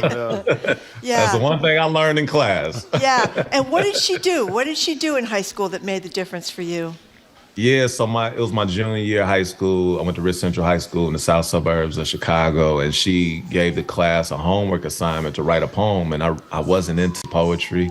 I'm a hip hop baby. I grew up on hip hop. Those were my poets, but I wasn't into the art or exercise of writing poetry. So I go home and I wrote this poem called "It Once Was a Cloud," and I go back to class expecting to turn in my homework, and she made everybody read that poem in front of the class. And then afterwards, she pulled me to the side and said, "You have a nice speaking voice. She gave me an A on the poem, and then she said, I have a talent show coming up, and I want you to do this show. And I was like, no, Ms. Argue, I'm not trying to do that. So a few weeks goes by, she approaches me again, and she said, you know what, last time I asked you to do a show, you faked me out. I have another show coming up, and this time I'm not asking you. You have to do it. So she made me do a show my first time ever on stage, as terrified as I was. I got a standing ovation, and in that moment, my life completely changed. Is she around? Was she around to see you win this at the Grand? She was? Yeah, absolutely. Did you speak to her? Yeah, we talk all the time. I just talked to her the other day. She just texted me yesterday, matter of fact. So yeah, she's the thing with Ms. Arg. I know a lot of people picture, a little old lady, but she went to my school, graduated, went to college 4 years, graduated, and then was back in the school. Really? Right away. So she's like a big sister, you know. That's great. Yeah. So I am sure you're not the only high school kid who thought poetry, come on, I'm not interested in that. So tell any young people that might be listening to us now what you think about poetry now that you're, 20, 30 years into your career. What do you think? I mean, one is not only powerful and is not only a way of communicating, connecting with people, and mastering the art of journaling and capturing history in the moment and the times we're in, but it's also cool. Like, it's so cool. Like, it's an art form that everyone loves, even if they don't necessarily realize they love it. It's a part of everything. It's a part of music. I always say poetry is a seed of every song ever written. Some poetry is sung, some poetry is rap, some poetry is spoken. But you find poetry in film, you find it in songs, you find it in every commercial written. There's a poet, sitting there doing the work with that pen in hand. So for all those young folk, I would say listen to your heart, listen to your soul, and write. And not just for the young folk, young, old, whatever age, write, because it's such a powerful, powerful tool. Well, do you want to show us how powerful it is? Are we imposing if we ask you to perform? Oh, no. You'll do it? No. Oh, do it. Here's J. Ivy. So this is a poem I love. It's called Dream Big. True life may seem at an all-time low. You tried everything, but you can't seem to find your flow. So success comes slow and problems tend to grow. You seen your friends shine like it's 100 degrees while you chilling at 10 below. It's cold out here, it's freezing. The bad times are increasing. Bad energy is all that your surroundings are releasing, so misery's been feasting on your soul.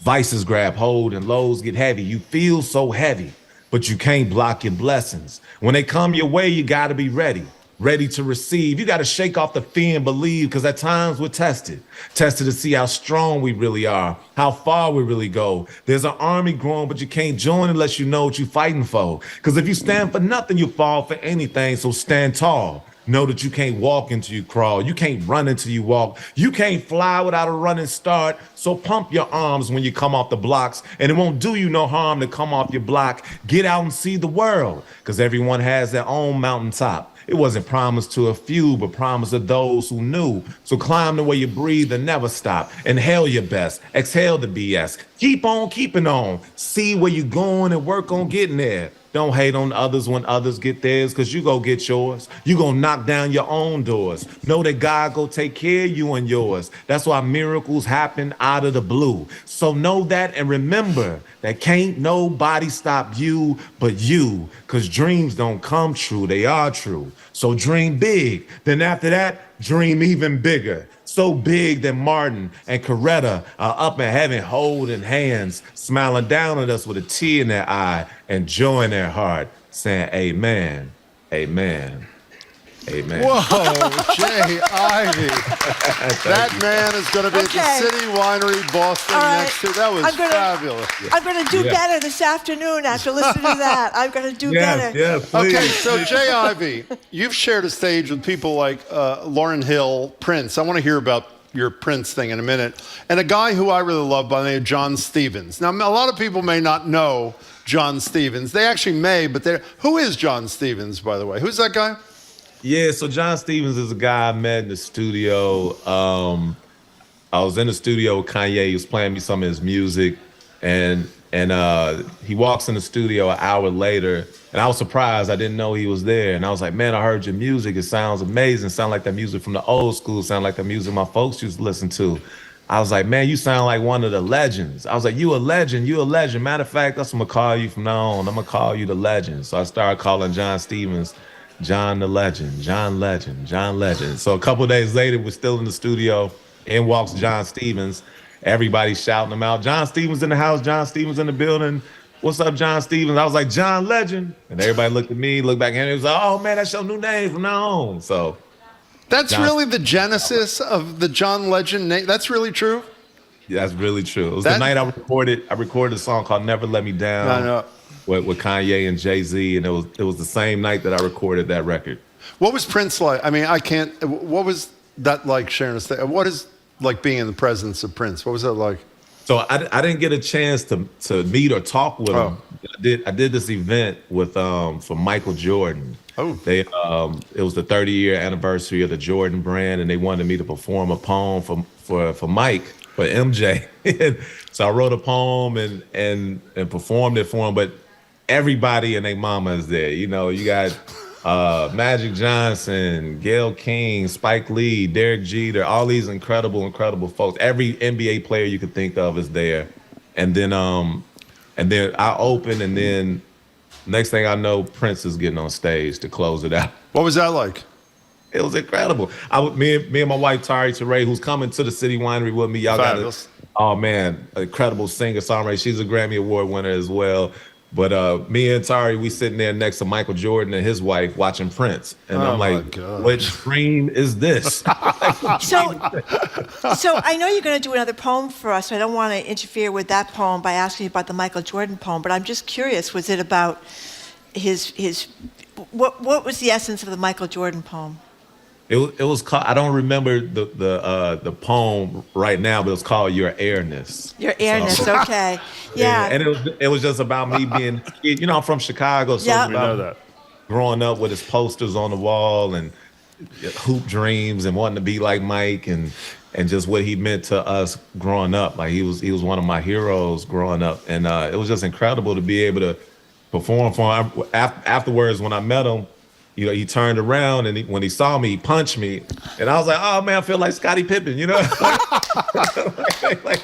You know, it was just incredible. He said, man, you did your thing. You know, I said, thank you, man. So that's a hell of a crowd. We got a new movie, right? Coming out this weekend by the local boys, Ben Affleck and Matt Damon, about the Air Jordans. I guess it's gotten really good reviews. So I got to go see it this weekend. We're talking to Jay Ivey, Grammy Award-winning poet for his 2022 album, The Poet Who Sat by the Door, and he's going to be at the Great City Winery, Boston, on Tuesday. You can get tickets at citywinery.com. You may have answered this a little bit, Jay, when you were talking to Marjorie about the power of poetry. I don't know if you know, every month we have a friend of ours, Richard Blanco, on, who's a poet who just won the National Humanities Award. It was bestowed by President Biden. He was the inaugural poet for the second Obama inauguration. And one of the reasons we do it is, I know I speak for Marjorie, and I surely speak for Blanco, is the goal is the sort of mainstream poetry where we always seem to be, you know, for a special kind of person. It is becoming more central and mainstream with people like you and Richard and Amanda Gorman and all that. Is it not? It is, right? Yeah, absolutely. I think it's such an important art form. I've literally, over the years, I've seen poetry change lives. I've seen poetry save lives. I had a gentleman reach out to me some years ago. I have a poem and a book called Dear Father, and there's a performance of Dear Father online, and this young gentleman reached out saying that he was thinking about taking his life, and he came across Dear Father, and it shifted his perspective on life, and he's still here because of it. And like receiving messages like that is just a huge reminder of how powerful our words are and how powerful poetry is. So for it to have more eyes and ears put on the art form, to me is an art that it brings people joy, it brings people healing, and as well as connecting us. So I think it's important to put as many eyes and ears on the art and support any poets you know. Make sure you're supporting the poets. Like it's amazing to be in an audience and just listening to somebody share their art, their soul, and just spark something in you. Like it's incredible to see. Hey, Jay Ivey, before you were kind enough to do one more selection for us, I want to read you 3 comments on our YouTube post here where 3 different people. Chris said one word, wow. Kate said one word, wow. And Tommy has said 3 words, yeah, just wow.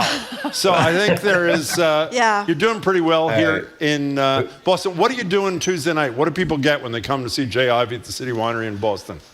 Yeah, so well, to Chris, Kate, and Tommy, thank you so much. And I want to wow the crowd Tuesday night. We've been on this. It's a 7 city or 7 dates that we have on this tour. Is myself along with a full band. So it's a poetry concert. Oh, neat. I'm not sure if people ever seen a poetry concert before, but it's, we have bass, drum, keys, guitar, violin, 2 background singers. We have Maurice Brown, Grammy Award winner Maurice Mo Better Brown. He's a trumpet player, but if you ever see Silk Sonic, he's Silk Sonic's trumpet player. Yeah. Bruno Mars, Anderson .Paak, saxophone, and then we have Tari Teray, who's opening the show as well as she sings along with me. So it's an experience of poetry and music.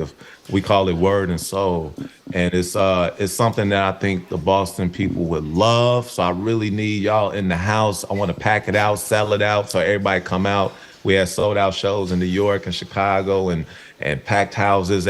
We were in Nashville and Philly, and now we coming to Boston, which is incredible. So I'm excited to share this work with you, and I think everybody will leave feeling great. We've been getting standing ovations every night, so we want to come get that. Would you be kind enough to do one more thing for us before you go? Yeah, absolutely. You're the best. Thank you. Jay Ivey, here he is again. We all here for a reason on a particular path. You don't need a curriculum to know that you're a part of the math. Cats think I'm delirious, but I'm so serious. That's why I expose my soul to the globe, the world. I'm trying to make it better for these little boys and girls. I'm not just another individual. My spirit is a part of this. That's why I get spiritual, but I get my hymns from him. So it's not me, it's he that's lyrical. I'm not a miracle. I'm a heaven-sent instrument. My rhythmic regiment navigates melodic notes to your soul and your mental. That's why I'm instrumental. Vibrations is what I'm into. Yeah, I need my loot by rent day, but that ain't what gives me the heart of Kunta Kinte. I'm trying to give us free like Senkei. I can't stop. That's why I'm hot. Determination, dedication, motivation. I'm talking to you, my many inspirations, why I say I can't let you or self down. If I were on the highest cliff, on the highest rift, and you slipped off the side and clutched onto your life in my grip, I would never, ever let you down. And when these words are found, let it be known that God's penmanship has been signed with a language called love. That's why my breath is felt by the deaf, and while my words are heard and confined to the ears of the blind, I too dream in color and in rhyme. So I guess I'm one of a kind in a full house, because whenever I open my heart, my soul, or my mouth, whenever we open our hearts, our souls, or our mouths, a touch of God reigns out. Get up, I get down. Jay Ivey. Okay. You're going to tell us again, because people are asking the names of both the poems, the first one and the one you just did. The first poem is called Dream Big. The second poem is called Never Let Me Down. And my album, my Grammy Award-winning album, is called The Poet Who Sat by the Door. Hey, this was a real thrill. You were great, Jay Ivey. It was great to have you. Thank you very, very much for being with us. And congratulations on your great success. And I bet you're going to have a full house at the City Winery on Tuesday. Thank you. We'll see you there. Take care, Jay. Thanks. Yes. People that want to get tickets and more information to go to the City Winery Tuesday night, go. It makes perfect sense, to citywinery.com. Jay's going to be there. As I said, Jay Ivey's going to be there Tuesday night. And that, of course, was the voice of Jay Ivey, the poetry of Jay Ivey, the Grammy Award-winning poet. And he won the award for his 2022 album, The Poet Who Sat by... The whole album, by the way, is good. We played Running From. The whole thing is spectacular. The Poet Who Sat by the Door. Anyway, after this, we are going to be talking to our media maven, Sue O'Connell. After the world watched Donald Trump speak at Mar-a-Lago, one face was surprisingly absent. That would be the face of former First Lady Melania Trump.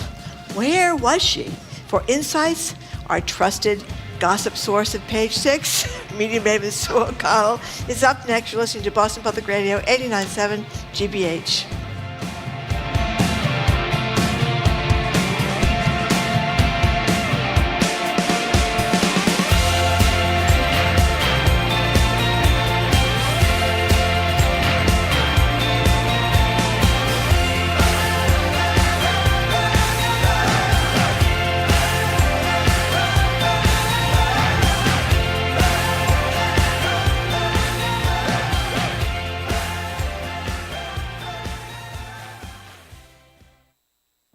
There are many issues facing our Commonwealth. The housing crisis, the opioid epidemic, the high prices families are paying for childcare. What should our leaders focus on? I want a more efficient transportation system. Prison reform. I'm GBH News State House reporter Katie Lannon. We want to make sure that the things people are asking for, the things people need, are actually the things that are being talked about at the State House. And that's why we want to hear from you.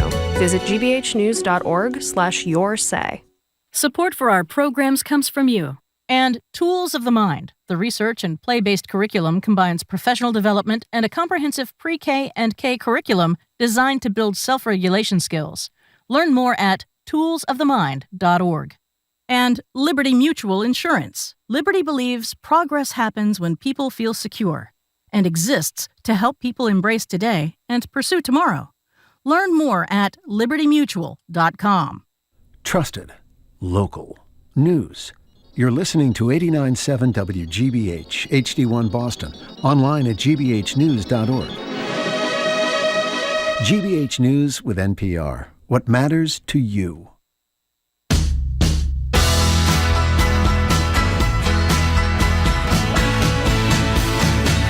Welcome back to Boston Public Radio. Jim Brody and Marge Regan. We're live at the Boston Public Library, streaming at facebook.com/GBH News and youtube.com/GBH News. Next week, an extra day at the library, Tuesday, Thursday, and Friday. Thursday, Mayor Wu. Friday, the Governor, Maura Healey. Keeping with the theme of this show, joining us now is Revere's Poet Laureate and media maven, Sue O'Connell. Sue's the co-publisher of Bay Windows and the South End News and contributor to Current on NBCLX and NECN. Hello, Sue O'Connell. Hello.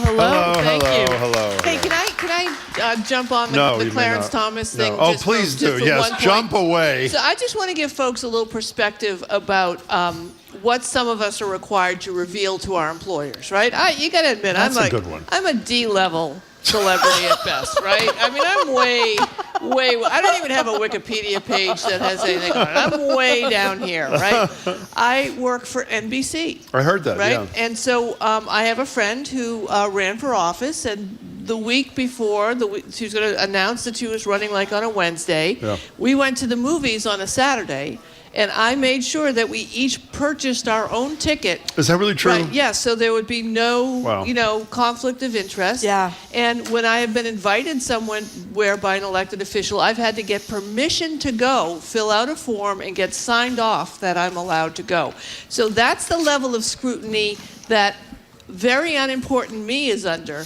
But Clarence Thomas gets to just go on these luxury personal vacations. So. And it's worth pointing out too that when you're a reporter and you take out a public official, you got to pay. You got to pay yourself. Absolutely. Right? Even if it's a cup of coffee, like Michael Connolly, who I was when he was city councilor. And he was running for John Connolly. John Connolly. Michael Connolly's former Secretary of State. Right. He was running for mayor. We happened to just run into each other to have interviews.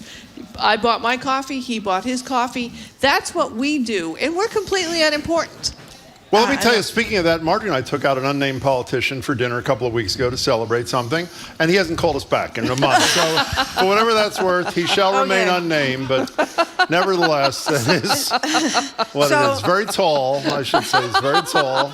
That gives you any indication. And that's not surprising. I thought that was undisclosed, Jim. Was that undisclosed? I didn't disclose anything. I just said he's tall. So, North Shore.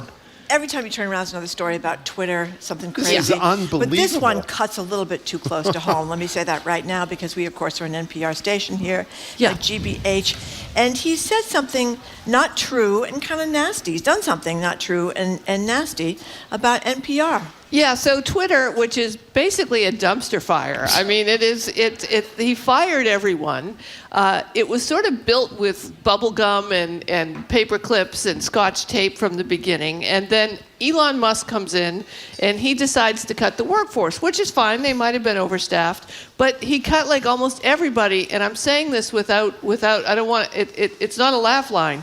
But basically, the only people who are working for him are people who are in the country with work visas who don't want to quit to leave, right? So they're sort of being held hostage working for them.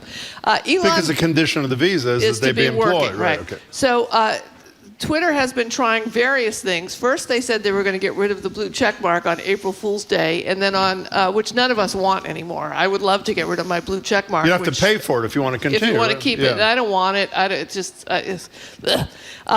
But on April Fool's Day, they then announced that they were just merging it. So it says in my bio now, I either was an old school verified person or I paid for it, right? So he sort of tried to split the baby and have it both ways.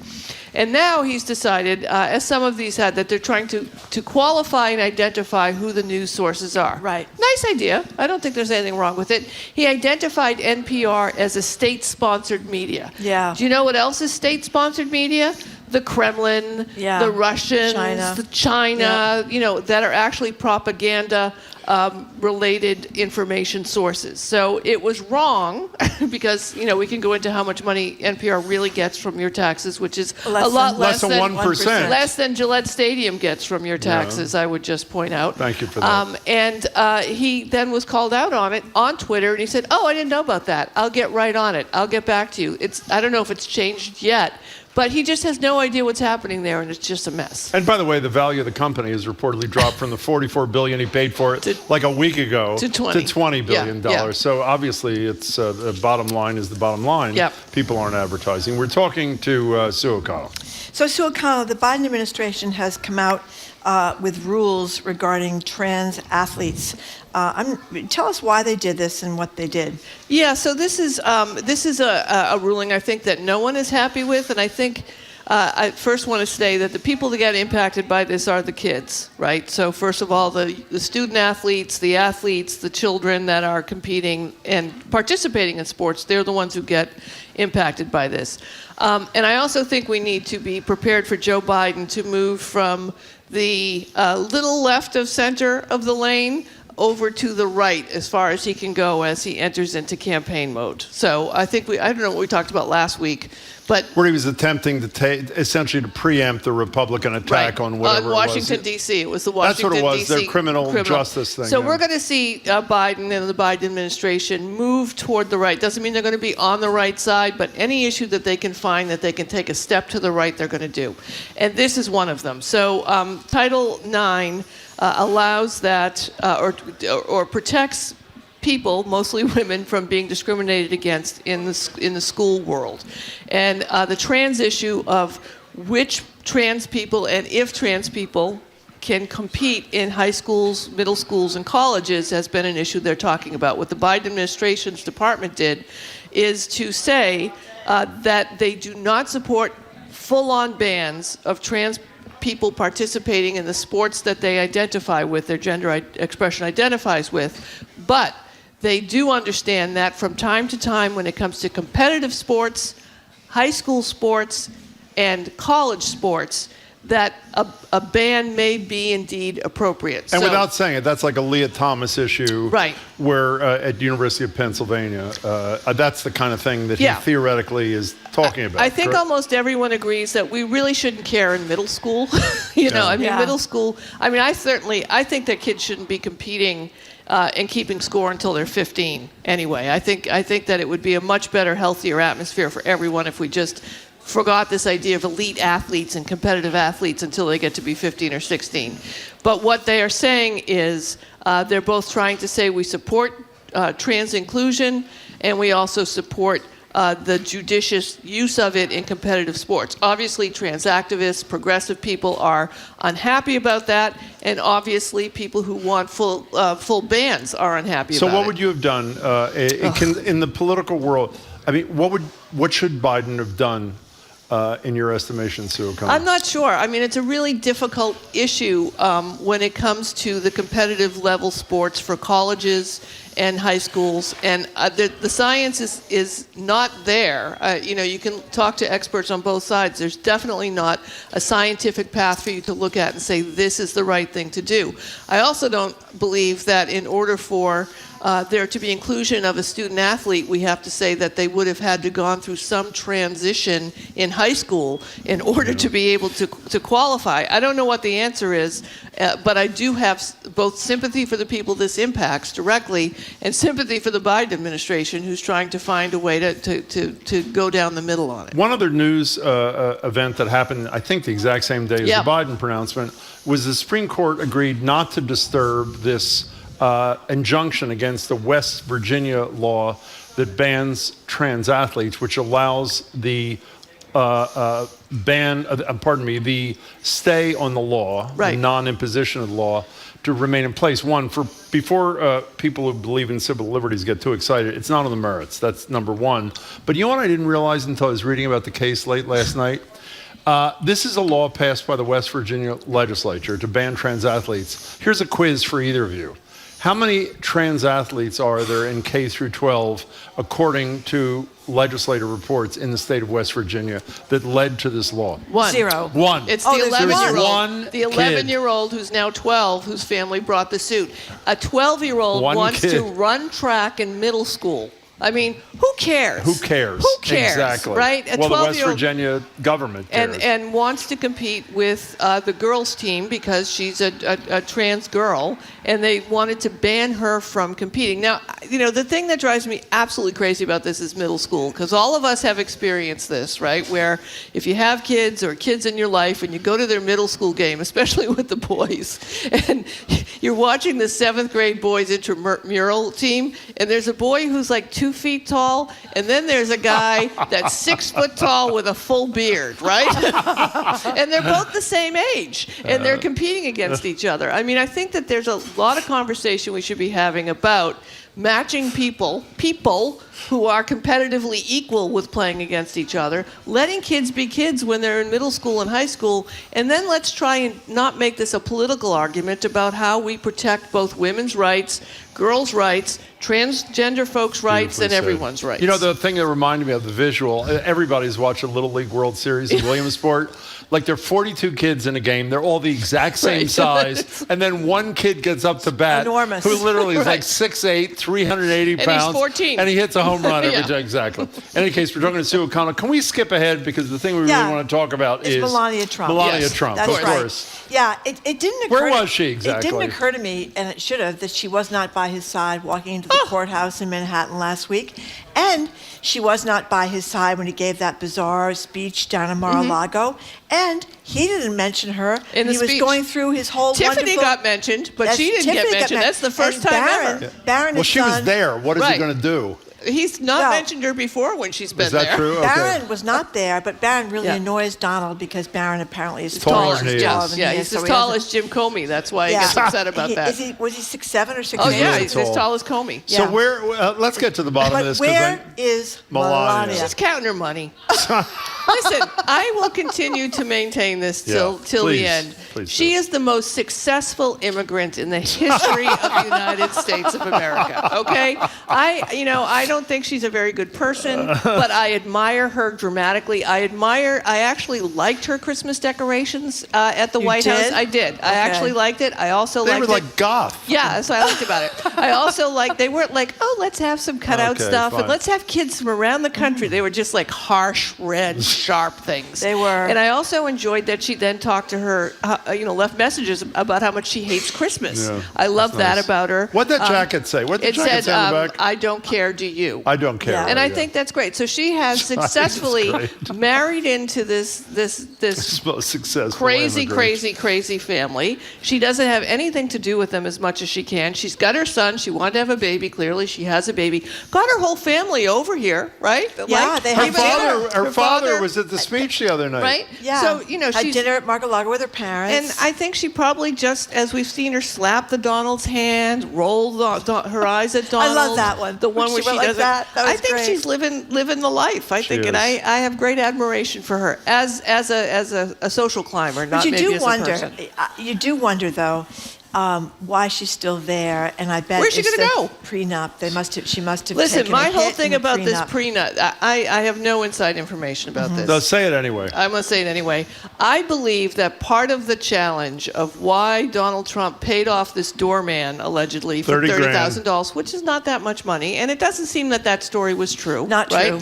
That he had fathered a child out of wedlock. No evidence. And that he has, paid off Stormy for $130,000, which, what was going to happen, really? I mean, I know we can argue that it was election interference, but really at that point, did anyone really care, That's right? a good point. I think it's because there's a prenup that she has, that if she's embarrassed publicly, or if there's an affair or a child out of wedlock, she gets a check. She gets a check, and I think that's why this has led Donald down this road of getting in trouble with the law, because $300,000 here is a lot less than half of whatever he pretend has that Melania was going to get. That's brilliant. Thank you. And again, based on absolutely nothing. No, nothing. Correct. Nothing. That's fabulous. Nothing. Just my devious mind. I hadn't thought of that angle. Yeah, I think that's what it is. So now she's just going to stay in her room, count her money, and think about redecorating Mar-a-Lago in the way that she did the White House. With the soccer coach, with Barron's soccer coach. Oh, here we go. There goes Marjorie. Okay, that's it for Melania on this particular show. Okay, so I'm interested. Joe Vanacchi had a piece about Marty Walsh, basically saying that he did not try. We have the sound. Oh, we do have the sound. Okay. Here's Marty Walsh. Here's It was Marty his Walsh. first press conference. I assume most people know the former mayor, the former labor secretary, is now it's really odd, the head of the NHL Players Association. He's holding his first press conference. He's asked about what it means that some players, who he represents, hockey players in the NHL, did not wear a pride jersey, a rainbow jersey on Pride Night in the NHL. Here's what he said. I'm personally a supporter of the LGBTQ community. I always will be. And the more I get an opportunity to talk to people about this and learn more about it, I will. But I think it's people's individual rights if they want to wear a jersey. It's a warm-up jersey before this game skate. And I don't think that, the gay LGBTQ community shouldn't feel that the NHL hockey players are turning their back on that community. The majority of the players have worn the jersey. Okay, the allegation from Joan is that Marty Walsh was skating away. That was, of course, a hockey kind of thing, she said, skating away from where he was at Boston City Hall. And people may recall that, remember there used to be a big fight every year about the St. Patrick's Day parade, whether there were going to be gays and lesbians allowed to march in the parade. He wouldn't march in the parade and all that kind of stuff. He did march in the parade. Oh, he did march in the parade? He did. So here's the deal. So I'm a fan of Marty Walsh. I'm sorry, I thought he didn't march in the parade. No. I'm a fan of Marty Walsh's, and I do believe that he is a full supporter of LGBTQ rights.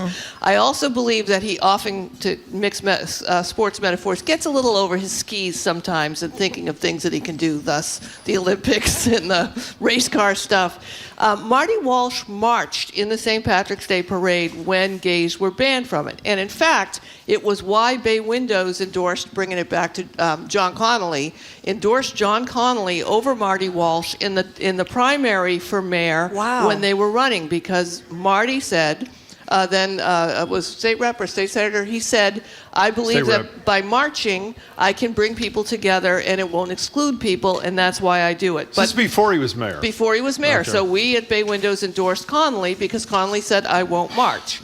And then, of course, the first year that Marty became mayor, he tried, because he thought he could, he would just have a meeting with Wacko Hurley and have a meeting with the South Boston folks, parade organizers, and say, here's the veterans, they're going to march. Here's Bay Windows, who was based in South Boston. We're going to put them in the parade. And they said no, and it turned into a major battle, which he fought and he won. So I'm not making apologies for him or being a knee-jerk moderate here. I understand where he's coming from. His job is to represent the hockey players. And to his point, there are some Russian hockey players who have a lot of family at risk if they were to be outwardly supportive of LGBT but issues. It's not just... Right. And so I think what he's trying to do is both represent his players and show them a path forward. But at the same time, this is Marty Walsh being Marty Walsh. So did he boycott the parade as mayor, or is this story just incorrect? I think he boycotted the parade as mayor because I think I vividly recall the endorsement meeting when we kind of had a back and forth. So as a candidate, he didn't. As a state rep, he didn't. And then as a candidate, I don't think he did. But then as a mayor. mayor, he did Okay. because he suddenly got how important it was and what a big issue it was, and how he couldn't just say, "I'll fix it." So. And Jones basically saying his words weren't strong enough. I mean, at the press conference, he could have been stronger without calling out individual players, and it was a hell of a first press conference. So before we leave this, so what do you think that because of the Russian concern? No, I think that I do agree. If I was the if I represented the players, I think I would strongly point out to them why it's important for not just for the business. Yeah. Let's look at this from the business standpoint. These LGBTQ Pride Nights, and again, he's right. It's just the warm up. The Bruins do it. The Bruins do hockey sticks that they wrap in rainbow tape, and then they sign them, and then they auction them off for LGBTQ hockey leagues. And they're trying to get, every sport is trying to get more people to come. It's not going to turn anybody really off. But there may be some danger to the players. There may be some Russian dangers to some of the Russian What do you do about families. that? What do you do about that? Give them an exemption. I mean, that would be a clear exemption. I'm not going to fight and say, it's sort of like when we have the discussion about the movies in China. When these Chinese stars or Chinese American stars are in movies that are being distributed in China, and they have family in China, and then they get quizzed about human rights in China. I understand why they're not taking a stand on stuff. But like he said, the majority of players did do it, but he really needs to lead on this and say, this is why you have to do it. It's the right thing to do, and it's good for hockey as a business. You know what he should have said, which, because he's a pretty skillful politician, who used this line? I was thinking of where he got this from. Many, many, many, many years ago, Michael Goldman's a big political consultant in town, worked with Marty Walsh and other people. He said, one of the first things he said to me and publicly when I met him when I moved here was, I will never represent a politician who's not pro-choice. And about 10 years after I met him, there was a guy from Framingham who ran for state senate who said he went to some Catholic retreat and he had this moment and he decided he can't support the right to an abortion. And Michael was representing him. And I called Michael on the phone and I said, hey, what's up? He said, as a matter of principle, you'd never do it. He said two words to me, just wait. And the next week, the guy went back to the monastery or something. You know the senator, by the way. And he came out and said that he had had a moment and that he was now pro-choice. So for whatever that's worth. So he goes for the first time and he has a moment and he becomes pro-life, or I'm not saying that or anti-abortion. Then he has a second moment when he goes back. Confused, you might say. Well, ultimately came on the right side. But the point is, I'm in a moment of seriousness.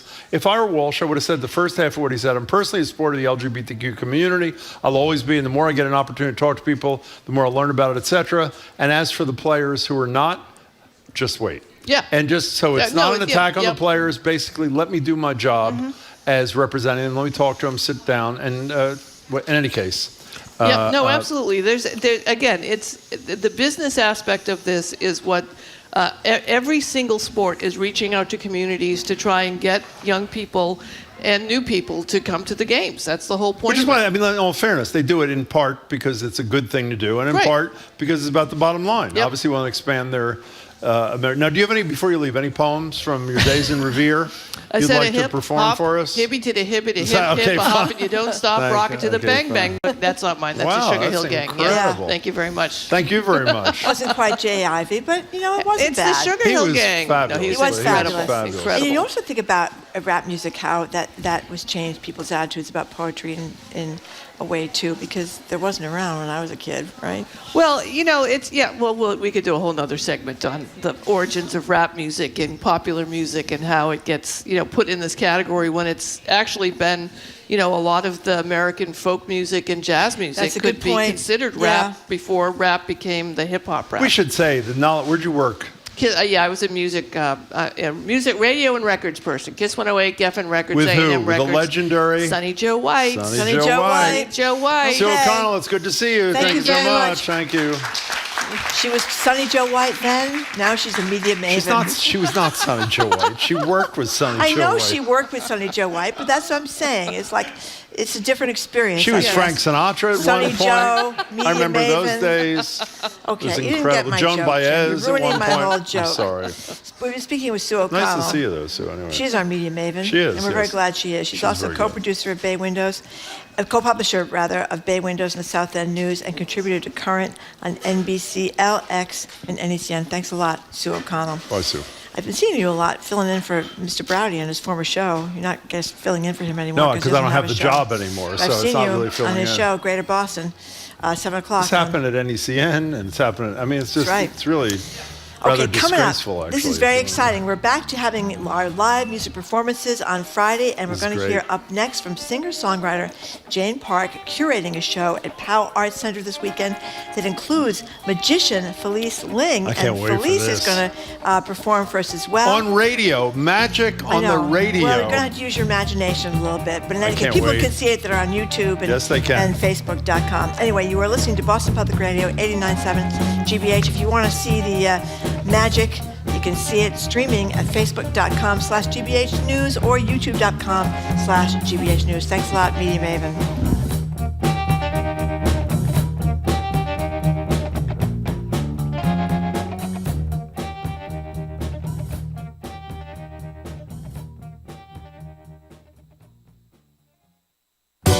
Abbott Elementary is a fictional sitcom about teachers who have the odds stacked against them.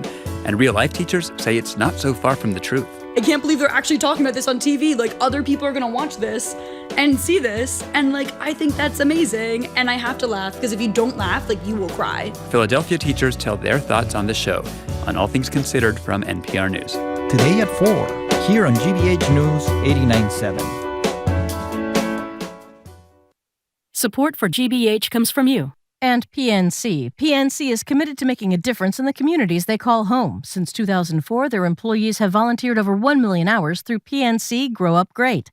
The PNC Financial Services Group, Inc., all rights reserved. And Comcast Business, committed to providing connectivity for your business by offering cybersecurity, internet, and mobile solutions. Comcast Business, powering possibilities. Restrictions apply. Comcast Business, internet required.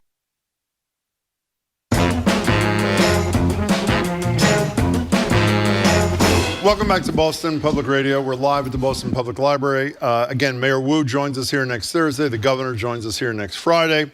Today, we're live at the Boston Public Library. I said that, didn't I? Streaming at Facebook.com/GBH News and YouTube.com/GBH News. You're in for a real treat. It's time for Live Music Friday. Actually, and Live Music Magic Friday, I guess, at the BPL.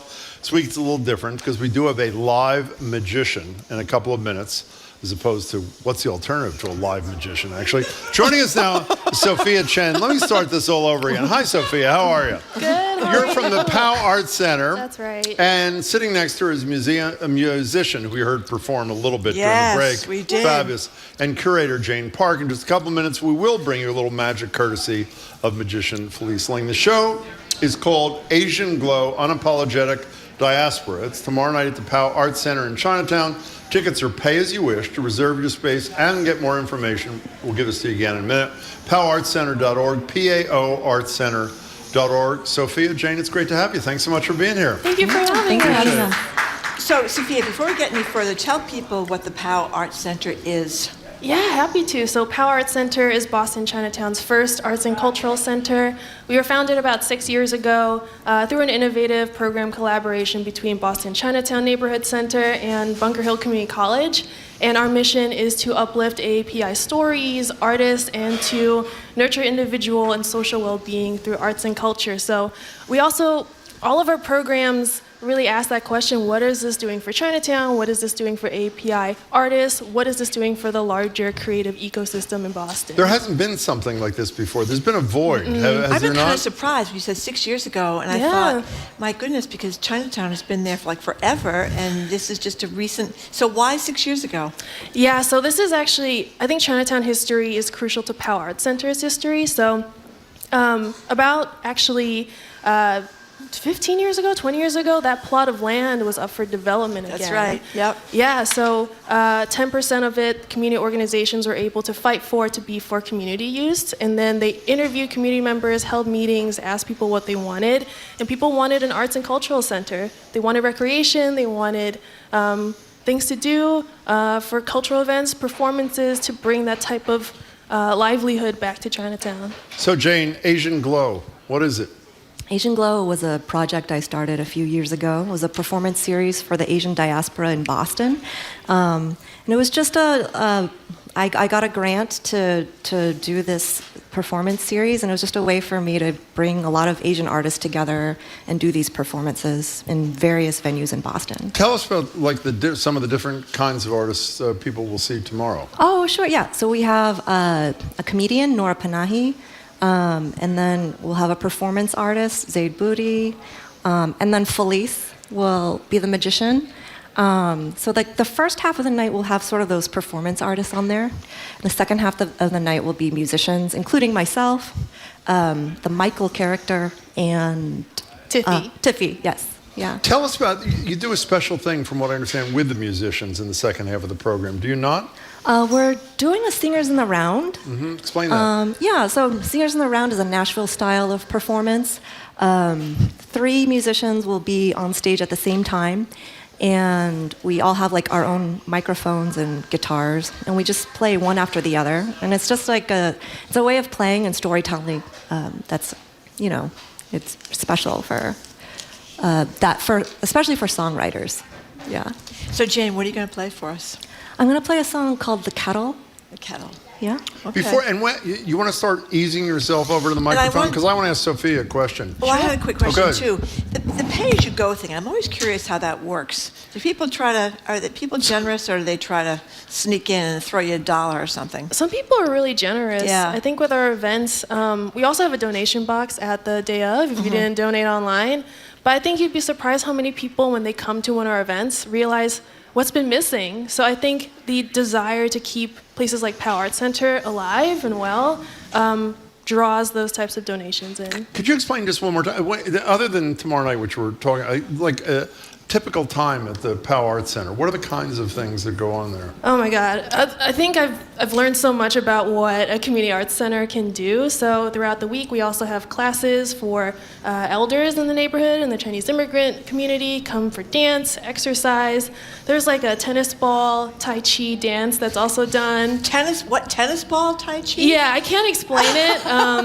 But we offer free spaces for elders to gather, especially since the pandemic, to ease those isolation, those feelings of isolation. We also have galleries. We have 2 up right now. We have performances like Asian Glow. In May, we have a multimedia surrealist opera. So it's all sorts of things. It depends on what people are creating. So we also want to be that connecting dot between honoring cultural heritage, but also recognizing that culture is not static, continues to be created, and to give resources to people here, especially API artists who have been historically so underserved, under-resourced, tokenized, a space to thrive. Sophia Chen, it was great to meet you. Congratulations Wonderful to the to meet Powell you Arts too. Center. Now we will hear from Jane Park. Oh, I'm sorry, it's horrible to interrupt you. I should say, because of some technical problems that I'm not going to give you a headache about, we can't put this on the speakers. So anybody who wants to come a little closer for the next few minutes to hear Jane better, you are more than welcome to do that. My apologies, Jane. Take it away.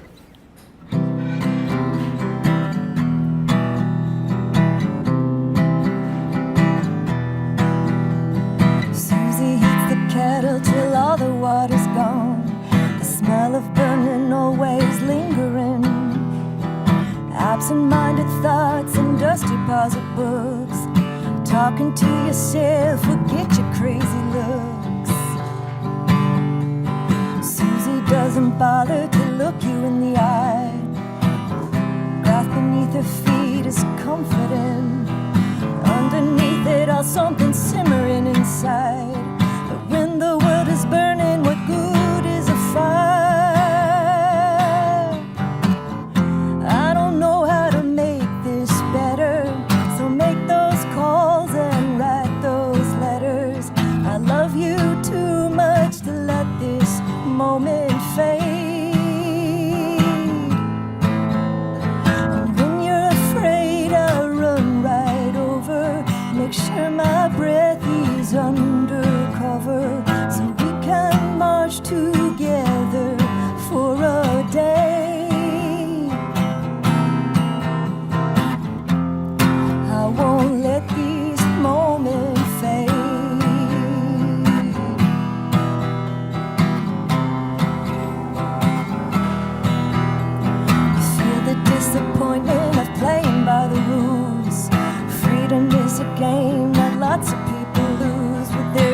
pressure to keep gracious, the pressure to be calm. Your heart is beating faster like you're under the gun.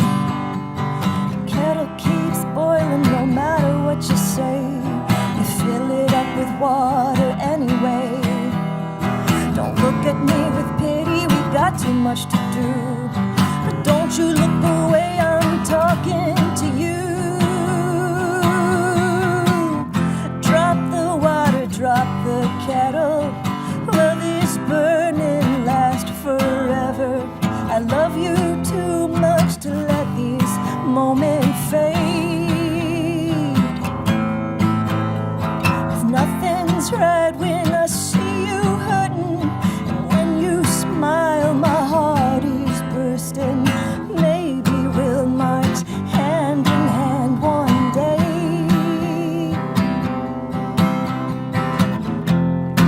I won't let these moments fade. I won't let these moments fade.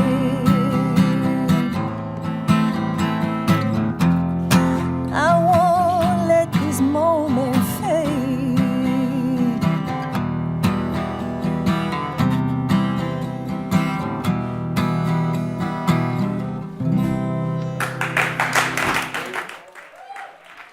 Jane's going to rejoin us. That was beautiful. And as Jane rejoins us, we are actually joined by a magician. Felice Ling, it's great to meet you. Felice, thanks so much for being here. Thank you for having me. We appreciate it. You know, by the way, Felice, we have had a juggler on the radio. Oh, yeah. We have had a tap dancer Yep. on the radio. We've never had a magician on the radio. So we're going to urge people who are not at the library while we're talking to Felice and Jane to go to facebook.com/GBH News or youtube.com/GBH News because Felice is going to perform in just a minute. But I'm always curious, why magic, Felice? How'd this happen? My story isn't really that special. Yeah. If you talk to any magician, we all, for the most part, have a very similar story. Okay. We got a magic kit when we were little. So if you want your children to become magicians, give them a magic kit. Okay. And see where it goes. If you don't, stay away. Don't do the kit. So when you first got your kit as a little girl, do you remember what was in there that you learned to master at an early age? There was a large plastic hat. There was a magic wand. Yeah, magic wand, love that. Yeah, and just lots of little colorful tricks that are actually really good, but people don't think they're good because they're in a kid's magic kit. Did the live rabbit die soon after you got it or no? No comment. Oh, thank you. But how did you two, Jane, you're the curator of this whole deal. How'd you two connect? Actually through a mutual friend. Just a friend of mine said, I know a magician. I was like, I need to meet her. And the rest is history, I guess. Yeah, but it was because of Jane and Jane's show that I got the chance to perform in front of a majority Asian American audience, and that's never happened before, and that feels very different. And you spend a lot of time at Faneuil Hall, by the way, do you not? Yes. Weekends? Weekends, summers, more before the pandemic, hopefully more again soon, as you know. Could you do your thing? I am so excited about this. I'm a big magic fan. Well, you know by what's the so way. funny about magic is it, I don't know anything about magic. I used to do magic card tricks when I was a kid. You did? I did do Wow. card tricks. I can't Did you remember get a how to do magic them. No, my mother was a card shark, and she taught me these She magic was? tricks. Yeah, she was, with cards. But my daughter and her husband went out to this magic show they thought somebody gave them this as a gift, and they're thinking, okay, we'll go out. There'll be a dinner. This is New York City. We'll get a dinner and magic show, and they came back with their jaws on they couldn't believe, because it is incredible. I've seen you online doing your thing with the pencils, and you think, how does she do this? How Well, does she she's do about this? to do it. How does she do this? And I'm always amazed by what you can pull off. So we're ready to be amazed here, Felice. Okay. You ever performed magic on the radio before? No, it happens. Some people are good at it. I do very visual magic. Yeah. So I don't know how this is going to go. Well, you're going to describe it as you do it, are Yeah. you not? Well, then, see. Don't worry, we're going to see you, and that's all that Here counts. she is, Felice Ling, doing her thing. Yeah. Okay. For anyone who is here in person, like Jim said earlier, I'm a live magician. So if y'all want to come up closer, feel free. Feel free to come up close. And right here in this air in front of me, It's a blue crayon. Can you see that? There it is. This is how I play fetch, by the way. By myself. Oh, do that again. Do that again. What are you telling her how to do her magic no, trick? that was amazing. How did you do that? What color is this crayon? It's blue. It's blue. You can all see that? Yep. And I have here, Yes. wait, no, over here, another crayon. What color is this one? Yellow. Yellow. Yellow? Yeah. Blue and yellow crayon. And then what color is this one? Yellow. So yellow is in my hand for Right everyone to hand. see. Yep. In my right hand. What color is in the other hand then? Blue. Blue. No. This is the yellow crayon. Thank you for Jane narrating this. Go ahead. Switched. This is the blue crayon. They switched. But They did switch. They switched when they were hidden in my hand. So let me do this again, visibly, so y'all can see. Yep. Or listen to. Radio magic. Okay. Yes. Watch the yellow crayon. We are. I'm watching. No, Wait a second. It turned colors in your hand. It is now blue. And in the other hand, Yeah, it's yellow right now. it's yellow. And I'm going to tell you, I'm going to break a magic rule. What is it? You're going to tell us how you did it. I'm going to tell you all how I Oh, do good. it. Go ahead. The secret is my shirt, Which is blue. which is blue. Yeah, my Yeah. shirt is blue. So if I take the yellow crayon and I wave it near my shirt, it turns blue because my shirt is blue. Oh. Wait a minute. Is that magic polyester or what's the story? How does that happen? Oh, if I take the blue crayon, same rule applies. I take the blue crayon, wave it near the skin of my hand. Okay, so it's a magic crayon. It turns yellow because the crayon is racist.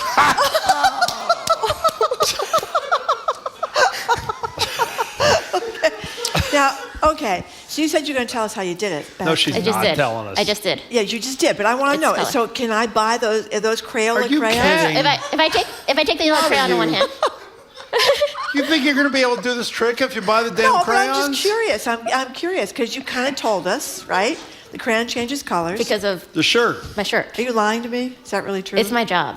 Now, I lie to people. Felice, can I say something? Yes. The luxury that Jane and I and Marjorie have, which sort of the people in the audience do, but not the people at Yeah, home don't or in their tip over office. there, be careful. We're standing about 4 feet from you. Yeah. I am not even looking at your face. I'm watching your hands. And I see nothing except the product. I mean, it's really pretty stunning, actually. Thank you. You're welcome. Thank you. Okay, so wait a minute. So your shirt is not Here we really a go. magic shirt, Oh my and God. the crayon is not really racist. We're going to get canceled. You get racist crayons. You have to wash them every second. You do. Hashtag racist crayons. That's going to be a Exactly. thing. Crayons from Tennessee, actually. It's They're funny. from Tennessee. The legislature. That's right. The legislature, not all of Tennessee. Don't get upset. Felice, that was fabulous. Thank you. That was really. Thank you very much. So you're going to Wow. that's what you're going to be performing at the POW Center. We'll see. We'll see. Okay. We'll see. I've got a lot. I've got, I think, a 20-minute set. Yeah. And I think I just did, 2 minutes here? Now, So you'll see a lot did you more. make that up yourself, or is that part of like your unique shtick? So there's a lot of things about magic that I'm just going to say is a secret. And Wow. so I can't really answer any questions. Okay. So you're the curator of this whole. Do you have any idea how she did that? This is Jane we're talking to. I mean, the shirt's blue. Yeah. Another one. Okay, The fine. skin is yellow. Yeah. God. What? No. Jane. Sorry. Well, we Okay. have 2 racists then. Okay, so Jane, tell us one more time what the details are for tomorrow night, and then you're going to perform us out of the segment. You are going to perform another details? song, yeah? I mean, tell us when, where, what Yep. the deal How to is. get Good. tickets, all that. Yeah, the show's tomorrow. It starts at 6:30. Doors at 6. Right now, the ticket reservations are sold out, but you can still show up and get on a wait list. Oh, great. Yeah. It's sold out. So you should try and come anyway. It's at the POW Arts Center, 99 Albany Street in Chinatown. Do you want a suggestion, by the way? Yeah. Let her magically create some more tickets. How great would that be? Felice, come Would on. that be unbelievable? Yeah. Well, good for you for being sold out. That's good news. Thank you. Congratulations. What are you going to sing, Jane? Oh. Oh, you didn't know you're doing another song? I'll do Parade. She'll do Parade. Parade. Jane We're ready. Park, Felice Ling, 2 of many performing tomorrow night at the POW Arts Center. Felice, was great to meet you. Thanks so much for Thank you very much. sharing your work with us. We Thank you, appreciate Margaret. it. And here she is yet again. And our apologies. If you're listening on the radio, you'll hear perfectly here. For a variety of reasons, we just couldn't do the speaker thing. Once again, Parade by Jane Park. Is it too late to join the parade? Everyone's waiting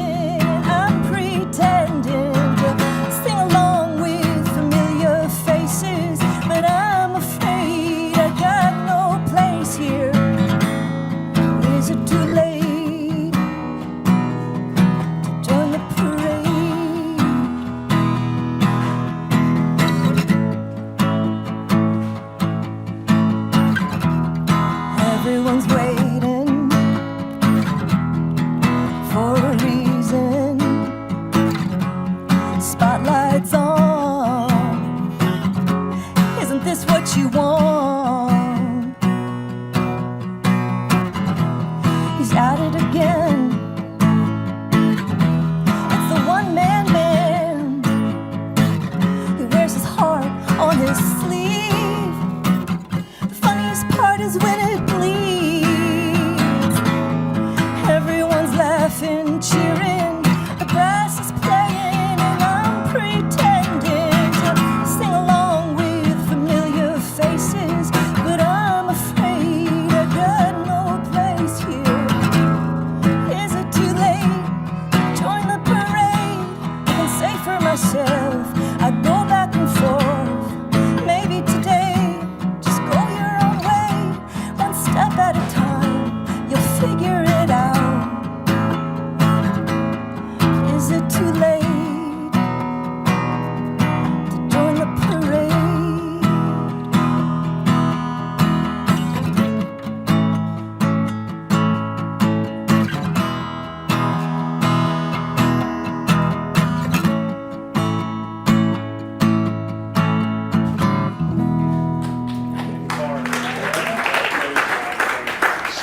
Speaking with Jane Park and Felice Ling and the Pow Center Sophia Chen and their show Asian Glow Unapologetic Diaspora.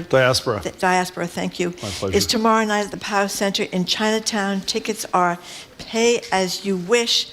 They are all sold out at this point, so good for the people at the Pow Center, but you can try to get on a wait list if you want to go see them anyway.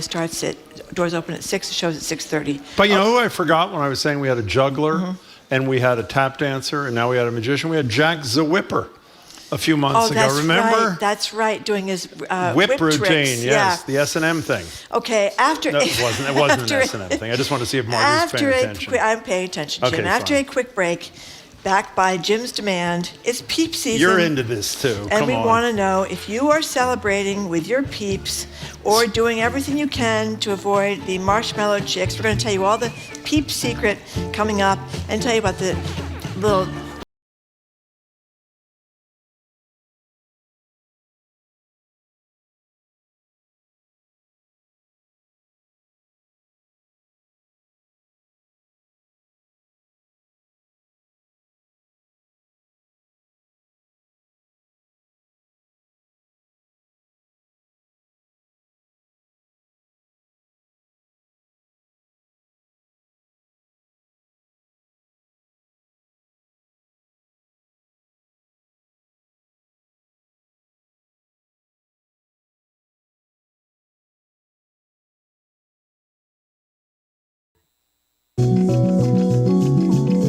We're putting a little spring in our weekend vibes. We've got everything you need to know about eggs, the color magenta, and making a difference with desserts.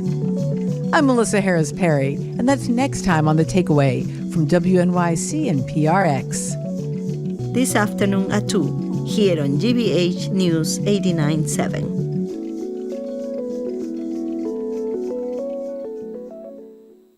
Funding for our programs comes from you. And Rockland Trust Bank. Their team is dedicated to bringing the vision of your business to life, providing support and advice tailored to your specific goals. Rockland Trust Bank, where each relationship matters. Member FDIC. And S&H Construction, committed to building spaces that work and providing professional management to guide the process. Their podcast, Builder's Notebook, can be heard on all podcast platforms. shconstruction.com.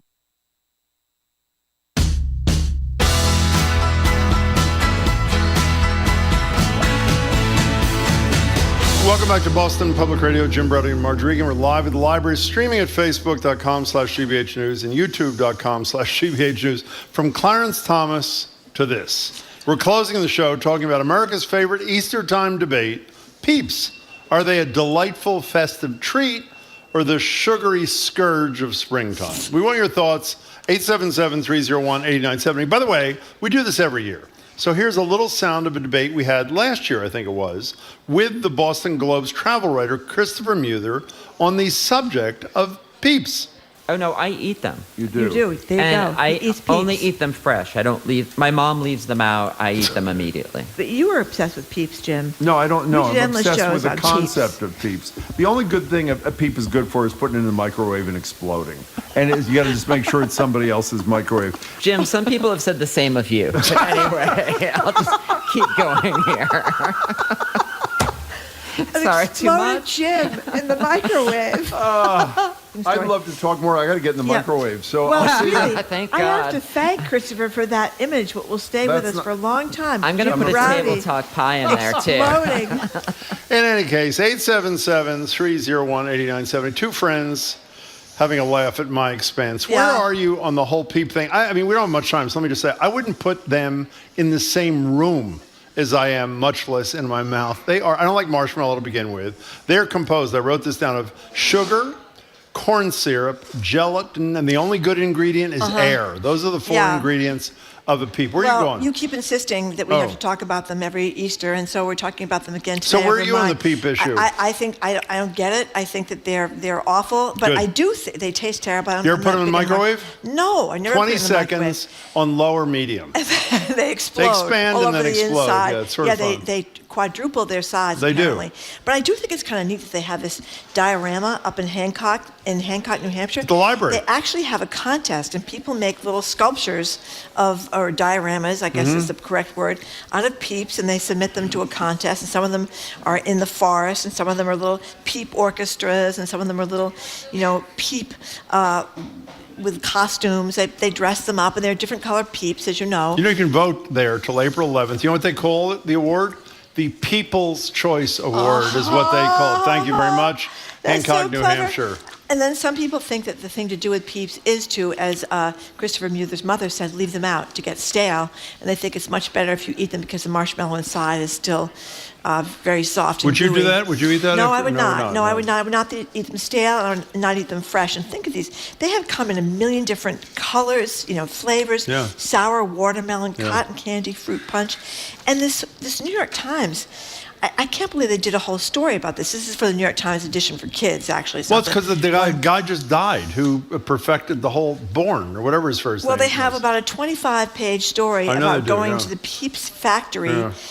And they are clearly in high demand because they're making thousands of Peeps People love Peeps. an hour. You know who loves Peeps? Who loves Who's Peeps? our food guy? Corby Comer Does he love loves Peeps? Peeps. And he's a food critic, or whatever he is, a food critic. Food policy person, 877-301-8970. We don't have a hell of a lot of time, so if you want to weigh in on probably the most important thing we'll Yeah. discuss this week, With Peeps. Peeps or again Peeps? Give us a is buzz. the You can text question us, too. On 2 days before Easter Sunday when Peeps are very popular. Jim from Rockport. Hey, Jim, what's going Are on? you a Peep man or not? Yeah. Well, I'll tell you what's going on. I've been recovering from kidney stone surgery. Oh, sorry. Very, very painful 8 days ago. I'm at Sorry. the tail end of it. Good. Everybody wants to feed me good, nutritious food. I have not had an appetite, Yeah. but I must have Peeps. I'm craving Peeps. That's great. Are you joking, It just Jim? I think he's I'm not. serious. No, I'm serious. I'm certainly not joking about the pain, but I don't usually eat a lot of sweets. It just happens to really be any moment my friend should come to the door with a Peep. And I will be That's very fabulous news. Now, Jim, it'll probably land you back in the hospital. What is it about Peeps that you find appealing? Well, the looks of them reminds me of my childhood, the yellow ones. Oh. I don't eat a lot. One or two is enough for me. Sure. That's it. Well, So, good. Well, yeah. we wish you a speedy recovery, not just from your kidney stones, but from Peeps. Jim, thank you for the call. Someone just texted, America runs on Peeps. That's what a lot of people think, and apparently we do not. I mean, would you go to the Peep factory? Would you take your child In all to the seriousness, Peep factory I and would watch the 100% Peeps be made? go. You know how many they make a day? How many? 5.5 million. Yeah, they are in high Peeps demand. a You day. can see them come down the assembly line. I know that. They're little I'd go. rows, and they just kind of fall into the little baskets. It's very clever the way they do that. I guess that's how an assembly line works. 877-301-8970 is the number to call us or text us. Donna from Pembroke, are you with Peeps or again? Beautiful. Hi, Donna. Hi, I hate anything marshmallow. Down with you, actually. How about a s'more? Not even s'mores. Oh, wow. Yeah, I You're would go for a extremist. s'more. Way too sweet. Yes. Does everybody know what a s'more is? You take the graham crackers, you put the marshmallow in between it with some chocolate, then you kind of squish it together and put them over a campfire in the summertime. Still too sweet. I'm so sweet, I don't need any. That is so nice, Donna. Whatever. Call us again soon. Thank you very much. By the way, you want to hear something really interesting talking about investigative reporting? Jamie just told us that Aiden, our coworker, went to not one, not two, but 3 stores, Marjorie, in downtown to try to find Peeps. And you know what they were? Sold out. I'm not done. Really? Jamie tried to order some for Marjorie on Instacart. They couldn't find any that would get to the library today because you know why? They're sold out. So apparently we are the outliers. We are in the minority on this thing. But if you're anywhere near Hancock, New Hampshire, wherever that is, you know who lives in Hancock, New Hampshire? Cy does, yes. I know. She can give us a full report of the diorama the next time we talk with her. Now, Kathleen from Quincy apparently has seen a jousting Peeps. They're armed with toothpicks and they battle in the microwave. I've totally seen that. Haven't you seen that? I have. No. And Lydia from Sutton says, I grew up in Europe, so for me, Easter is all about Cadbury cream eggs. I like those. Somehow it doesn't feel like Easter without a Cadbury egg. Do you like Cadbury eggs? No, I don't like the cream in the inside. Fine. I like, you know what I like? The chocolates from across the street. Lint. The Lint chocolates. Yeah. You go in there and buy them, and they are so much fresher. I have a huge stash of them. I don't know if that's true. It is true. If you get them in a store, like at a Walgreens? Yes, because they're fresher over here, and you can go in and pick out the flavors you want. Yeah, if anybody's down in the neighborhood of the Boston Public Library, people that are here, they want to go and check out the Lint store afterwards. Often they give you a little free chocolate as you walk in the door. You know what the other beauty of the Lint chocolate across the street? They're not sold out. That's the other thing. Lori in East Kingston, New Hampshire, where are you in the whole Peeps debate? Welcome. Thank you. Personally, I think they're horrible. Excellent. That whole crunchy sugar thing.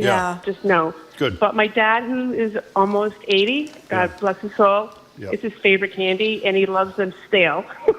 A lot of people do. I got him a package last week, and he was so happy. It was just beautiful. And how many does he eat at a sitting if he wants to make it to 80? He ate a whole packet. He ate the whole package. Really? Yes. And what is? I know he's lived to be 90, so he must be doing 80, something right. 80. Oh, I thought he was 80. He's 90. He's almost 90. He's almost 90. Sorry about that. Well, that's pretty remarkable. He's from good Russian stock, I think. Is what Maybe that's the key to long life, and we didn't even know it. Maybe Vladimir Putin likes Lori, Peeps. thank you. Do you think so? He's going to be 90, and he's eating a whole pack of Peeps. Yeah. What do you think about Vladimir? I don't know about Vladimir. Okay, they come in Pepsi flavor. They come in Dr. Pepper flavor, hot tamale flavor. That is ridiculous. Party cake flavor. People seem to think the yellow ones that are the originals are the best, but they're in so much demand that they are in all these different flavors. They have a contest. People are really wrapped up in these Peeps. They have a contest. People can vote on which flavor is the best. I mean, really. Bob in Plymouth texts, Peeps made me the man I am today, a diabetic. It's a beautiful message. I didn't make that up, so don't be angry at me. Yeah, and we have someone texting in from Hancock who says it's wonderful to go down and see the diorama, the Peeps diorama in the library. By the way, I would go see a diorama. The fact that I don't like eating them doesn't mean that I wouldn't like. By the way, is this a joke? GBH is working on an Arthur-themed Peep diorama. Is that true, Jamie, or is that made up? I'm sorry, what were you going to say there? We don't know. But Michael from Virginia says you can flambe them. We figured it out as kids when somebody's parents had 151 rum, I guess. And they lit it on fire? They lit the Peeps on fire. I mean, that's a good thing. You can't really abuse a Peep. You can really do whatever you want to. Well, they're not alive. Yeah, you don't have to worry about that. So that's why you get. But it would not be good for you to wind up in the microwave, Jim. As Christopher and you were hoping, right? Have you ever done? Did I ask you this? You haven't done the microwave thing? No, That's really. It really is fun. It is sort of fun. It takes you a long time to clean the marshmallow. That's a problem. That is a problem. Sue and Dudley says they have cereal in the grocery store today. We used to get them every Easter. Oh, I thought she said they were sold out in the grocery store today. What's her point? I confused her point. I made a mistake. Okay, fine. Let's go to Mike in Tewksbury. What's up? Hey, I just really liked how Peeps got really hard. And they totally tasted different. When they were fresh, they were too marshmallowy. They really changed. So what I really like is how Kamala's going down to support the insurrection in Tennessee. What was that again? Something about the insurrection in Tennessee? Yeah, Kamala's going down to support the insurrectionists. Is she going to bring some peeps down to the all the legislators? I have no idea what this guy's talking about. Okay, Mike, thanks. I sort of think for your call. In any case. Peeps are to Easter what candy... Can I say who the text came from? Our colleague Courtney is the one who texted us from GBH, who works at GBH. They are doing an Arthur theme. We're probably going to get fired for this too. An Arthur themed Peep diorama. It's for a TikTok thing that GBH Newsroom is going to do, I assume, for Easter. Courtney, thank you for the communique. What do you think of that? I think that's a very original and clever idea. Peter from Mystic points out that Peeps are to Easter what candy corn is to Halloween. Gross. I agree with you. Yeah. I think, by the way, I think most newsrooms decide that at critical stages in their existence, the key thing is to have an Arthur-themed Peep diorama. Do you not? I mean, we're just following in that long tradition. Somebody says there's a Peeps hotline. I don't think that can you check? Be true. I just read that. Can you see if it's a Peeps hotline, Jamie? And let's get them on the phone. And this person says they answer the phone, Peeps hotline, stale or fresh. Yeah, but that is you know what the big thing with stale? Do you ever barbecue in the summer down the Cape? Yes. Yeah, and you like the crisp outside, so you get the crunch on the outside until you get to the thing. And so if you like Peeps, which neither of us do, a crisp outside and a soft middle is sort of a nice thing, you know? And the middle sort of gets runny. The marshmallow becomes almost liquidy. Do you know what I'm talking about? I think it's bizarre that anybody buys these things, and I think it's bizarre that people are as involved with Peeps as people apparently are. Yeah, how many do they make in that factory a year? 5.5 million a day. How many do they make in a year? That means, I don't know. 2 billion. 2 billion. 2 billion okay. Peeps. That's a lot of people. 2 billion a lot Peeps. Of Peeps. Linda in the car, what do you think? You have only a minute, Linda. Take it away. All right. Well, this is a story of when I was in high school in the late 70s outside Philadelphia. Oh, what happened? Jim, you and I have a lot in common, but that's another day. I would hope so. Thank you. What is it? I was in charge over the Easter break of monitoring the eggs that we were incubating for bio class. Oh, wow. And I went in on the day before class was to resume after break, and I planted yellow, that was the only color at the time, Peeps all over the classroom with little signs. That's pretty clever. Posted with toothpicks, and they said funny biology jokes. I think that is a good biology. There aren't many biology jokes, but that's actually a pretty good one. Linda, thank you. By the way, we have very, very good news for people. What's that? There is a Peeps hotline. If you want to write this down, we don't have time, unfortunately. The number is 888. If you have nothing to do except listen to us. Okay. When we're done, 888. I'm not done giving the number. This is important. 592. 592. Thank you. 02. 41. What's the number again? Now, I don't know. Good. But here's the question. What is it? Why would anybody want to call the Peeps hotline? What would you ask? Well, because anything you need to know about Peeps. I can't answer most of the questions about Peeps. Okay. And you call the hotline, which is 888-592. Not done. 0241 and ask them some damn question about Peeps. Something. What? This is it on the Peeps. No, more Peeps till next year. We'll do it next year. We're not doing any more Peeps. Oh, yes, we are, my friend. That's it for the Peeps. I had to put my foot down. You know we should broadcast live from? Imagine putting your foot down. Hancock. We should do it from the, whatever it's called. The library. Mark, you know the show's over. You aware of this? Yes, thank you very much for tuning in today. Thank you very much, people that came down at the Boston Public Library. Thank you all for coming. We appreciate it. Really appreciate that.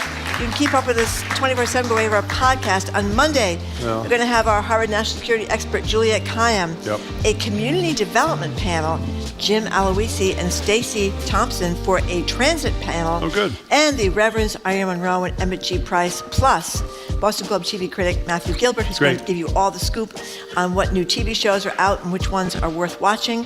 You want to thank our crew, Zoe Matthews, Aidan Conley, Nicole Garcia, Hannah Loss. Our engineer is John the Claw Parker.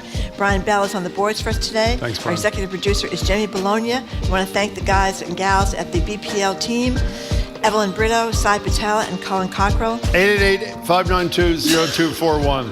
I'm Marjorie Egan. I'm Jim Ruddick. Have a great weekend. Bye.